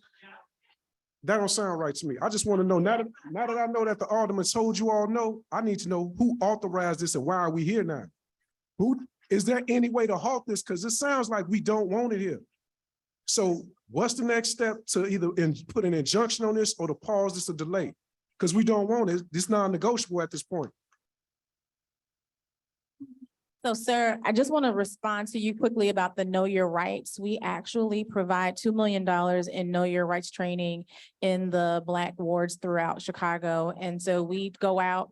We do. I will make sure I share that with the Alderwoman so she can share that out with the community. But we've done that for several years now, I believe going back to 2019. And forgive me if I don't remember the date. But part of that is just going into neighborhoods and teaching individuals how to have interactions with the police and what to do if they encountered police. What we have done also is make sure that we provide legal services, not just expungements, but also defense services. So I can definitely make sure that my team shares that with you.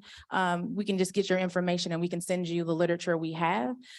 In terms of the use of the facility, again, sir, we're coming here for your support. I really need to be able to shelter individuals. And so I come to you humbly for this request. Thank you.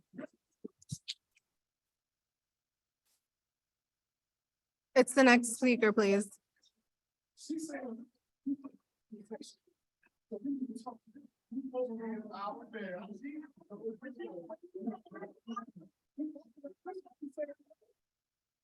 We haven't moved in. We will continue conversations. Next.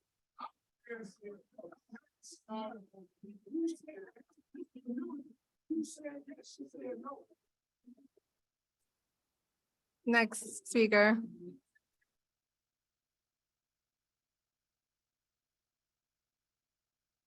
Good evening. My name is Kimberly Johnson. I am a resident of the Woodlawn community for 35 years. I'm an employee of CPS for 26 years. I read nonfiction and I read fiction books to my children every day. This sounds beautiful, but I'm going to also deal with the fact that I heard you say 11 p.m. curfew. I'm also going to deal with the fact that I didn't hear anything anybody saying we did backgrounds, fingerprints. I didn't hear it. So now let me say this, along with me reading fiction and fake stories to my students every day, I'm gonna give you a real story. 2 weeks ago, my daughter was in our home. Somebody banged on the window. She said, "Who is it?" They said, "We come for you, mommy." 2 of them went to her. She's running for her life on the phone. They tried to raise up the window. She jumped in the bed. She held it down, but this story is real. My daughter nearly got killed, raped in Mexico, drugged up. We don't know. So my concern as to why I'm here, we got to do background checks because I don't live with no Hispanics, but they stalked her. They tried to get her. And because of the alderman, I called her the very next day because it took 2.5 hours for the police to get my screaming child screaming in her house for her life. Nobody came.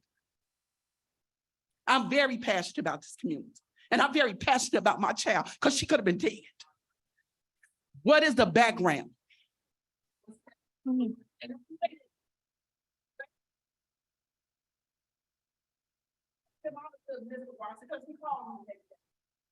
This ain't over, but I'm gonna say because he did call me. He gave me enough respect to call my daughter.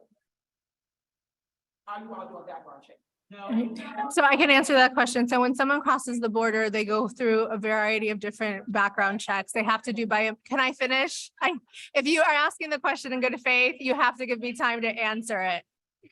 By Border Patrol. So Border Patrol conducts background checks through various databases to ensure that the person hasn't had any kind of criminal interaction in the country. That's how they're processed. And to be clear, for shelters in the city, there are no background checks that are done for anyone who is homeless. Okay, next speaker is Evangelist Porter Latisse, Dr. Edward Chansey, Spencer Goodman, Patricia Tillman, Latanya Donald, and Alicia Gill.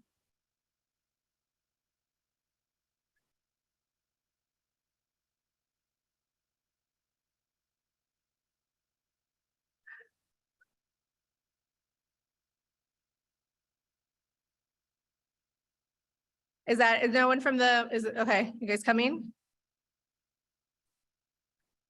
Good evening, everyone.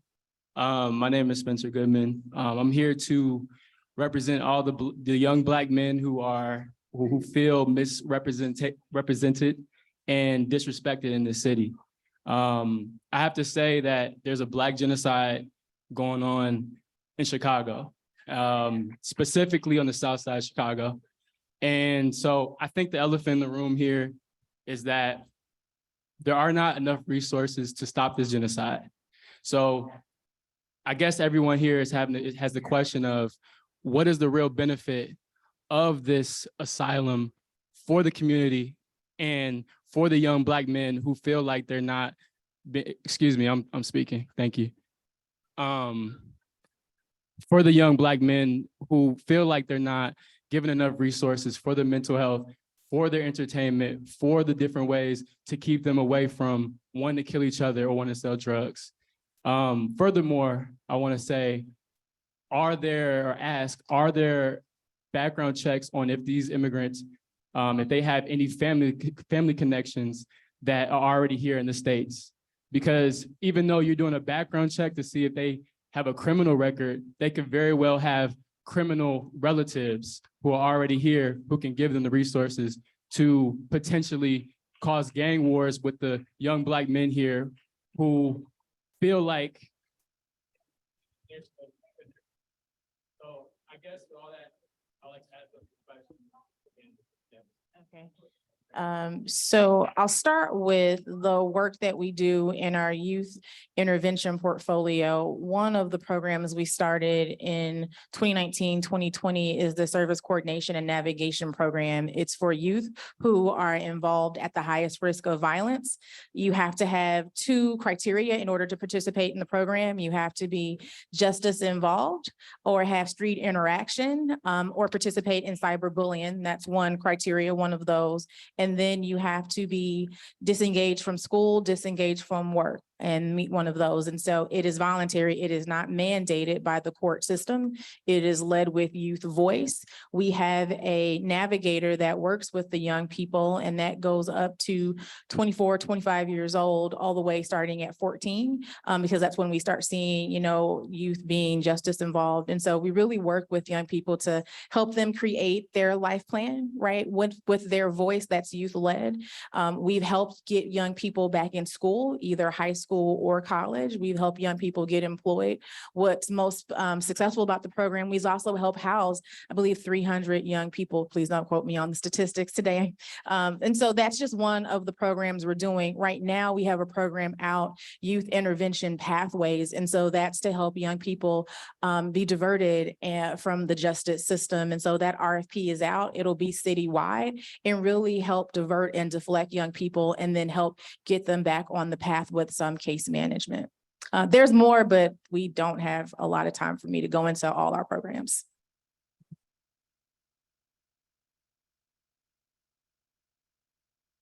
Good evening. I'm Evangelist Latisse Porter, and I spoke with you last meeting we had concerning the homeless.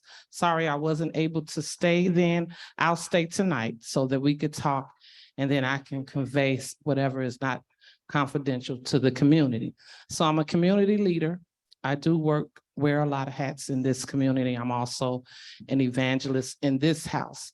I first want to commend Commander Watson and his team. If we could give him a hand. He does an outstanding job, and I work with him one-on-one along with his police officers that are in the back, and they are outstanding, all of them. But nonetheless, I would like to know, as this plan goes forth with Wadsworth, if it's possible that we can, you could offer a teacher English as a second language. Because when they step outside that door, if they're speaking Spanish or another language, We won't be able to communicate with them. They won't be able to communicate with me. And then that's like the story of the lady that I was helping that was homeless, that walked from 63rd and Stony to all the way to Jackson Park. And I had to call someone because she could not speak English. So English as a second language. And while they're inside, this could be a class for them. So when they come outside, nevertheless, if they're not fluent in English, if they could have an interpreter to. Yeah. So I'll quickly say that we work with the State Board of Education to provide ESL classes at our shelters. So people either receive classes within the shelter or they go where classes are offered throughout Chicago. Good evening. My name is LaTanya Donald. I'm an assistant principal in one of Chicago public high schools.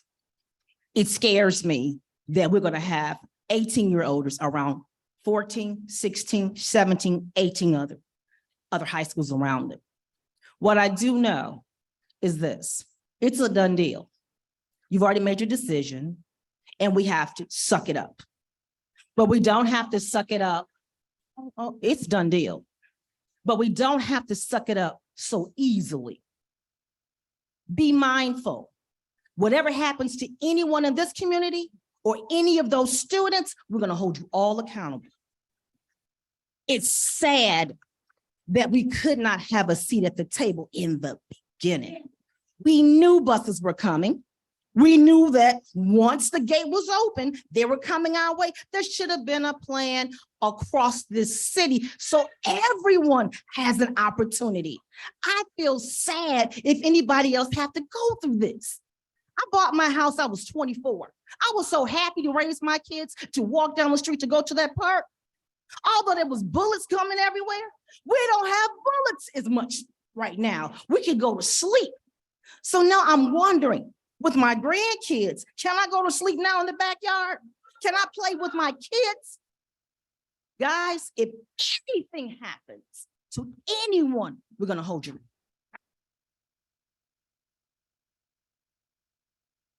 Next.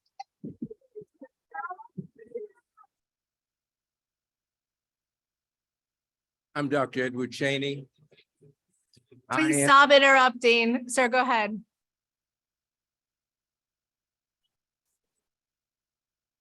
I'm Dr. Edward Cheney. I'm president of the Washington Park Homeowners Association. I do not hold any disrespect to those behind me, but I want to look at and speak to the community here. And I'm here so I can take back to Washington Park as much as I can gather so that the same shoving down our throats won't happen as I hear and see it happening in Woodlawn. Woodlawn is our sister community, and we have many characteristics in common. The alderman helped me duplicate 2 handouts that I gave. Look at the first one that is entitled 30-year gap, life expectancy between Streeterville and Inglewood. Life expectancy in Inglewood is 60 years. Life expectancy in Streeterville is 90. Streeterville and Inglewood are 9 miles apart. Something's wrong in Chicago. I also made a second handout of the zip codes. It's 3 pages. Look at the income. Know that this community was elected in public.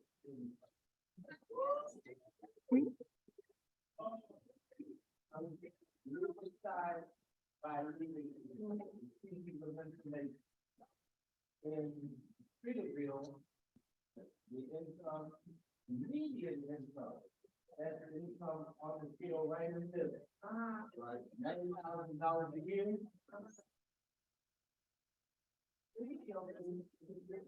They would never put it All right, sir, your time is up. We appreciate your time, but we need to get to the next speakers.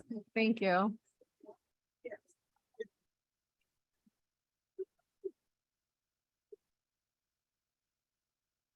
All right, there is, sir, a shelter for new arrivals at Michigan and Chestnut. That's Streeterville. No worries. No worries. There's one in Lakeview and Uptown. Go ahead, ma'am. Can you introduce yourself so I can knock off your list? Hi, my name is Patricia Tillman. And as you said, the Black community, we are refugees fleeing persecution ourselves.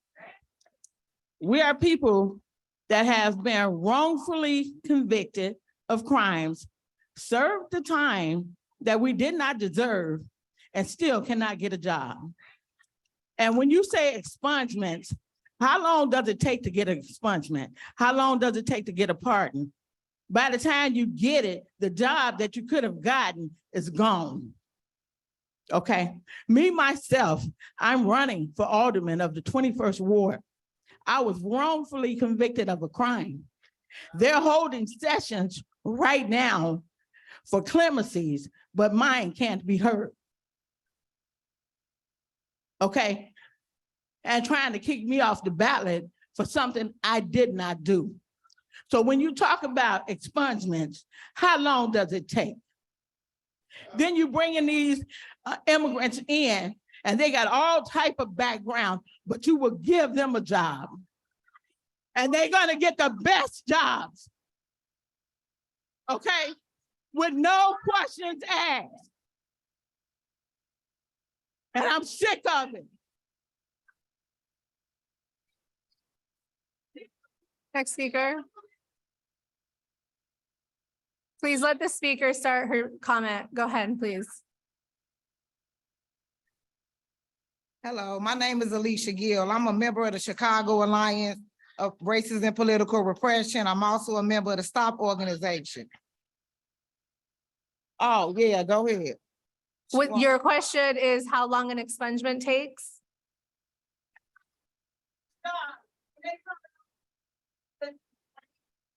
So first of all, no one is coming over here with those crime convictions. That is not, you need us. Please don't interrupt. We're trying to answer your questions. It is a stereotype to assume that immigrants coming from the border are criminals. There is checks when they go through the border by Border Patrol, including fingerprints. So let's go on to the last speaker. Go ahead. Go ahead, ma'am. Oh, can we start her time Hello, again, my name please? is Alicia Gill. I'm a member of the Chicago. Hold on, ma'am. I'm sorry. Okay, go ahead. Go ahead. I can go? Yes. I'm a member of the Chicago Alliance of Racism and Political Repression. I'm a member of the STOP organization. I'm a parent rep on the LSC at Andrew Carnegie School, all located in Woodlawn. Most importantly, I've been a resident of Woodlawn all my life. I'm 42 years old. And I'm a member of this church since '95. My question is, why y'all can't house them in the Obama Center when that's built and complete? Wadsworth been elected. Wadsworth been elected for me and my neighbor's children. Also, would the city provide additional funding to Wadsworth once the project ends? We want the school to be a resource for Woodlawn residents. So once the shelter is no longer, there will be a process, and we'll clarify that process between Chicago Public Schools and the Department of Planning and Development on what next steps are for community planning for that to be accepted. Okay, Okay. thank you. All right, so we're moving on to the comments on Zoom. So give us a second as we transition. And we have the names Heather Malpass, Joshua Rawls, Sean Person, Kelly Winbush Fairley, and Amy Battle.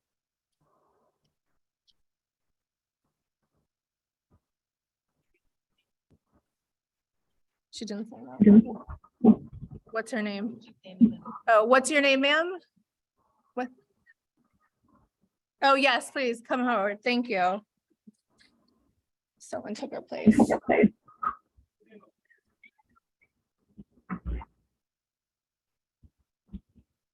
Things, but this is really comments. Kimberly Mims, 22-decade long South Sider and counting. So we know Chicago as a sanctuary city, and sanctuary is a good thing when all else fails to secure the well-being of people who are being terrorized. But inherently, it begs the question, what are the people running away from? Some of our media have highlighted the harrowing journeys of the latest migrants to arrive in Chicago. In some cases, they have used terms like oppression with no rational explanation or context. And certainly there is not a peep about the brutal tool of oppression called sanctions that are imposed unilaterally on countries, among them Venezuela and Cuba, by our country. So sanctions are just the latest tool for the US to meddle in the, this Western hemisphere in the southern part. So did you know that sanctuary for Latin Americans in North America really expanded in the 1980s as neoliberalism began to bear down on the US economy and the Latin American economies in tangible ways? They were fighting for their lives, and their post-colonial grassroots struggles in the 1950s and 1960s grew into what came to be called liberation theology. Look into it. It's another discussion. In response to their struggles, however, the sanctuary movement in North America grew out of grassroots actions in church, maybe in a church just like this one. People here helping people there through their religious organizations. Okay, I'm not going to be able to get all the way through, but basically, we need to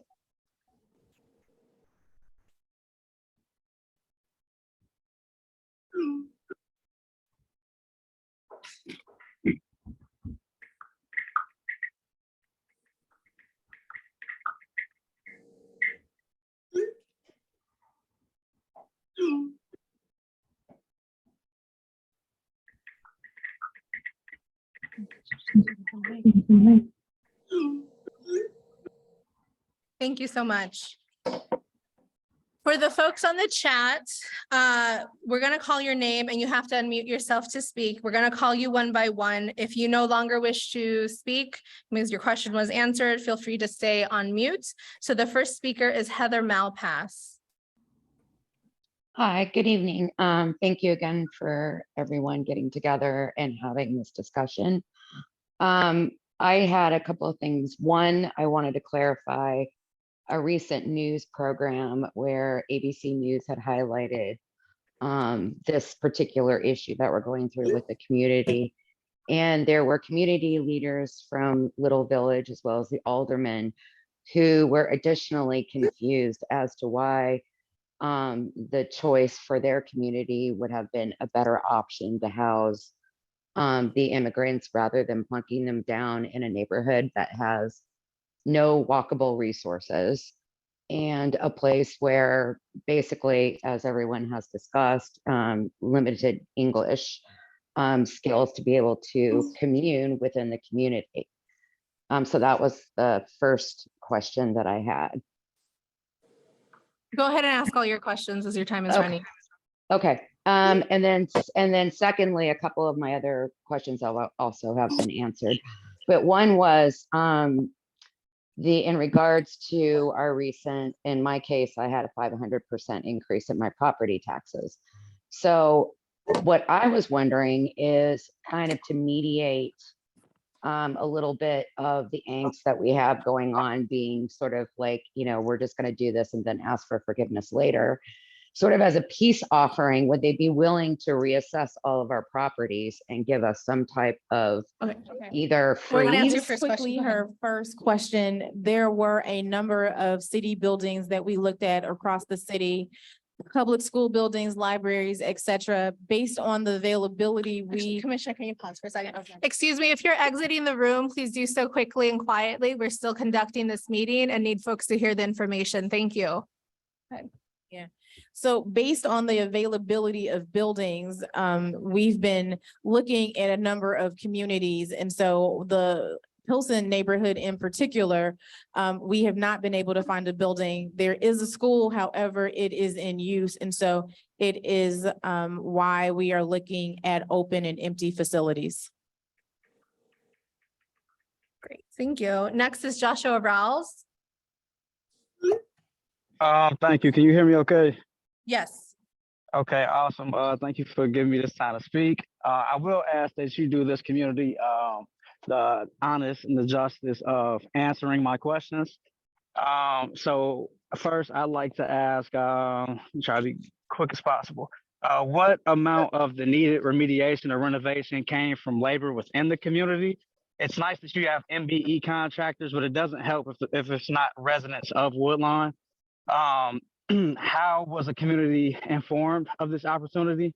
That's my first question. Second question, what efforts were done on a consistent basis to upskill the Woodlawn community to be prepared to take these contracts for Wadsworth? If none, do you commit to start? When will you begin working with Alderman Taylor on this, and when can the community expect to see traction on this? Next question, is the city open to having members of the community work on the remediation renovation of the space? Who should we contact? When will you begin working with Alderman Taylor on this? When can we expect to see motion on this? Lastly, ESL is an entry level field proven to pay above living wage rates at $24 an hour plus. How many jobs will you commit to provide residents of Woodlawn to teach English to asylum seekers? When will you begin working on this with Alderman Taylor? And when can we expect to see motion on this? To the community, let's be real. Y'all gonna have to take these people to court collectively and vote to see some change. Thank you for your time. So in terms of the renovations or the work that was done in Wadsworth, most of that work was done internally by city employees. And so it wasn't a matter of contracting most of that work out, but most of all of the work was done by tradesmen, either electricians, carpenters, plumbers, that are city employees.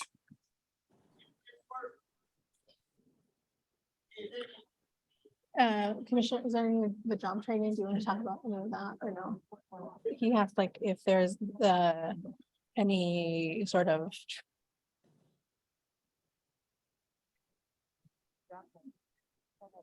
All right, the next speaker is Sean Person. And please, again, folks here in the meeting still want to hear what the community members on Zoom are saying, so please exit quickly and quietly. Oh, next is Kelly Winbush Fairley. Good evening, everyone. I had a question in regard to your presentation in the beginning. You stated that there would be community representatives. So the first question is, how will those representatives be selected? And the next thing is that it was also stated that our alderwoman gave the city an answer of no in regard to placing the shelter within the Wadsworth School building. So what how was it decided to move forward with the plan anyway? And how can our alderwoman ensure the will of our community is carried out? I can answer the question about the advisory council. So we're beginning to structure what the advisory council looks like, and certainly we would want feedback as to who should be the representative for Woodlawn in terms of perhaps location, perhaps experience. And so we're open to feedback and guidance as we structure what that looks like. The second question I'll take, in terms of why we're back is just the urgent and pressing needs. We are still seeing buses. And so we have come back again because we have people that have no place to sleep. So we want to make sure that we're able to shelter the folks that we are arriving. In terms of the goodwill, again, the plan is that, DPD and CPS will provide further clarification on submitting plans for the planning of the future purpose of the building. Thank you. Thank you. And our last speaker is Amy Battle.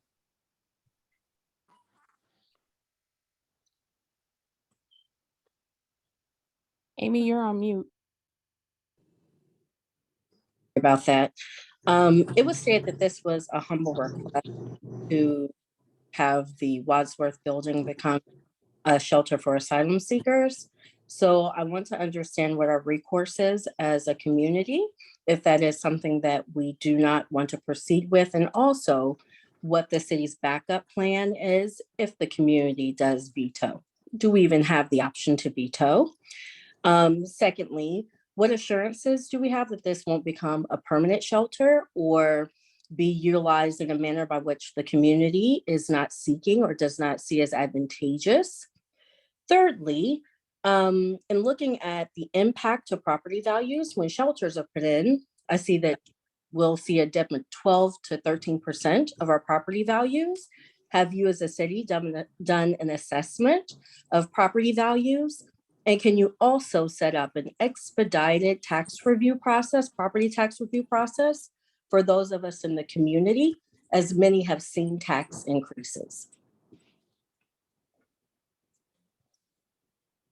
So I'll take, I think, the second question, which is really about, the planning process. Again, we really want to make sure that we can help individuals go forward with their plan. Our goal is not to run,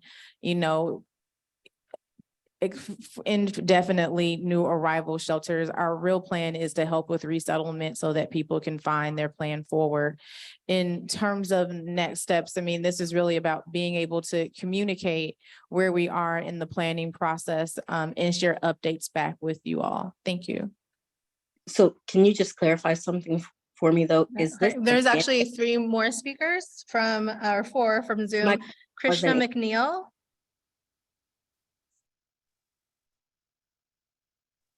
Hi, I have one comment and 3 questions. The comment that I have is when asylum seekers first arrived to Chicago, Mayor Lori Lightfoot was outraged that the governor of Texas did not give her a heads up.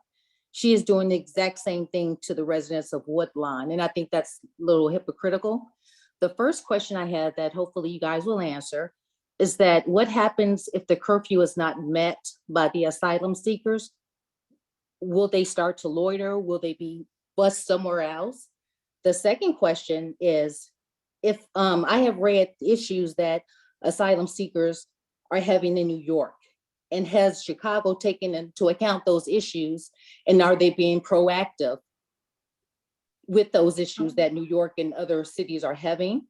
And basically add on to what the lady just said, when she said, what happens if this fails? If this is not successful at Wadsworth, then what will happen with Wadsworth? And that is all. Thank you. Can you clarify? You said, what was your second question? You said issues in New York?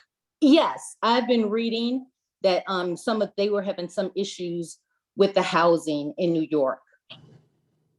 Okay. For, just loitering, trash, parties, drugs, things like that. And if Chicago is being proactive with those issues to make sure they don't happen in Chicago. So I can answer the curfew question. We go over rules and regulations and orientations when people enter the shelter. We do have opportunities, people will get a warning. So the first time they'll be let in, they will have more conversations about consequences of not meeting the curfew.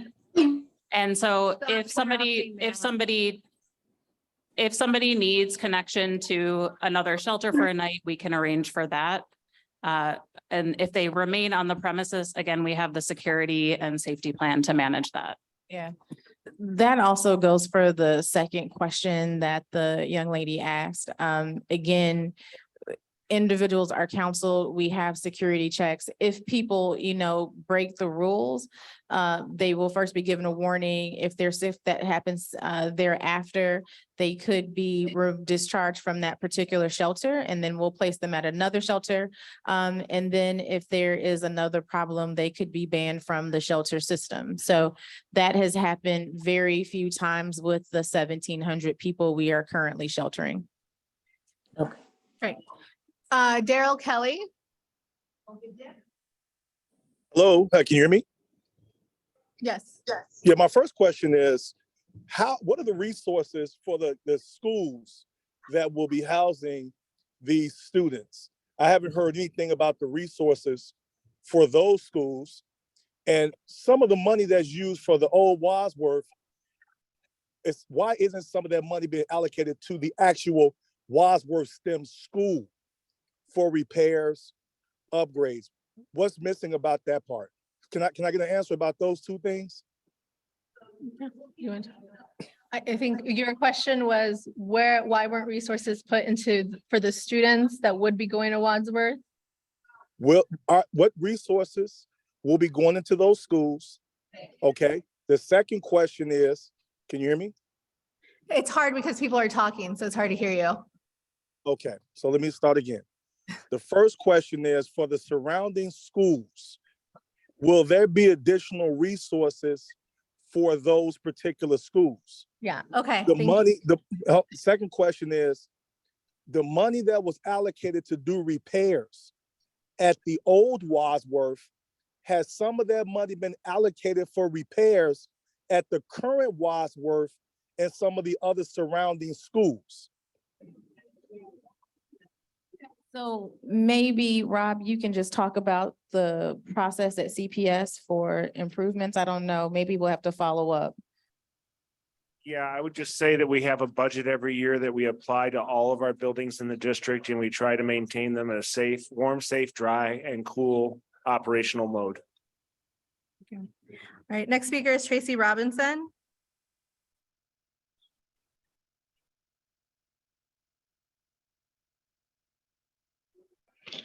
Hey, how you doing? I wanted to ask a question.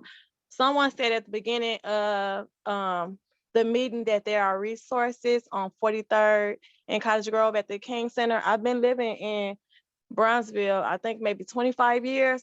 A lot of resources has been dried out over there.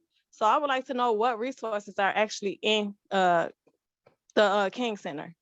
Great question. So at 43rd and Cottage Grove, we have our Martin Luther King Community Service Center. We have the Department of Family and Support Services. We have our community center there where we do counseling and case management. We offer rental assistance for individuals who are behind in their rent. We also provide access to food support and food pantries. We do job navigation. We help individuals with their career plan. If individuals are going through gender-based violence or domestic violence, we have counselors that are there to assist. In addition, we have the Chicago Department of Health. They have teams there. We have an employment center. It's a really cool space. So I would say, please stop by and check it out if you're nearby. Thank you. Thank you. Next is June Norfleet. Oh, wow. Thank you. I didn't think you'd get to me. Well, good evening. Just some comments. One, I have to echo the sentiments of the people who are in the assembly. There is something, and I don't think you meant to do this intentionally, but across the board, there is a condescending tone of this panel. So I think you might want to listen to the recording when you get back to your respective offices and see if we can modify that just a little bit, because I think that's perhaps what has given an edge here. And then two, please, no one can ever take away that the African-American community in Chicago is not a welcoming and forgiving and open community, because we actually are. And then two, I think that we really do need a more succinct and a thorough plan about how our security issues are going to be met. And I hope you will definitely please come back and talk with our community. As a matter of fact, real quick, what should happen is that every one of the panelists should grab a person in the audience and have a personal conversation with them. This truncated dialogue here is not good. And I don't think this is what the alderperson had in mind. So I wish you the very best. I wish us. Thank you. And the last speaker is Lee Taylor.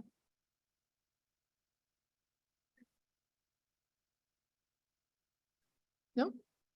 All right. Well, thank you so much. That concludes our evening. I don't know if there's anyone. Yeah, I'm here.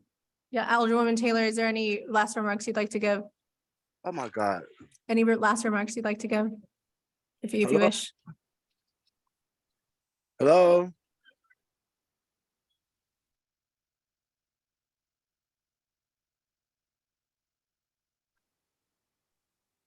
I was on mute.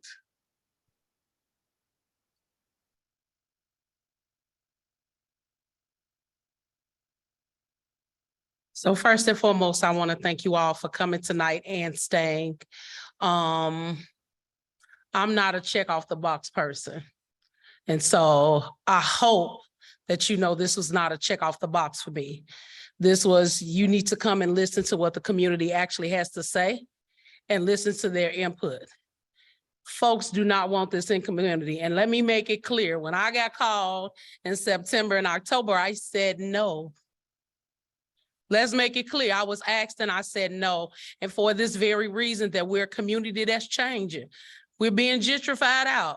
There have been 1,000 people displaced since I've been in office because of what's happening and coming to our community. And so just to throw a grenade in the community isn't fair to me or you all at either. And so I heard exactly what you said, and we'll be sending out an email based upon what I heard the community say. But this fight ain't over. The fight is not over. It's not. And we got to get to a place, because I heard everybody say it, and I said it together. This one happened in Hyde Park or Lincoln Park. And so at the end of the day, you all, we got a responsibility to ourselves and our neighbor, but the city has a responsibility to us. And so the conversation will not end. The conversation is not over. There will be some feedback. I know y'all gonna call me. I know I'm probably gonna go to bed to 1, and that's okay. I'm all right, because at the end of the day, we got to get this right, and what's happening now is not right. And so to the city of Chicago, to Mayor Lori Lightfoot, y'all gonna learn to listen. Y'all gonna learn to listen, because I told y'all this back in October that we should have these conversations with the community. So that was not a us versus them, and that's what we've gotten into. And so all this rhetoric that didn't happen, the blame game, it's not getting us anywhere. It is not making us the community I know we could be. And what I'll say to y'all is, if y'all ain't figured out by now, Woodlawn is a well-organized machine. So y'all gonna learn, even if it's the hard way. This conversation is not over. We got some work to do. And like I said, they will send out the day that they are talking about moving in, the day they're talking about moving out. They need to send out a list of what is supposed to happen, what is going to happen, and what is not going to happen. This is still an open conversation for Alderwoman Taylor. Thank you all for coming tonight.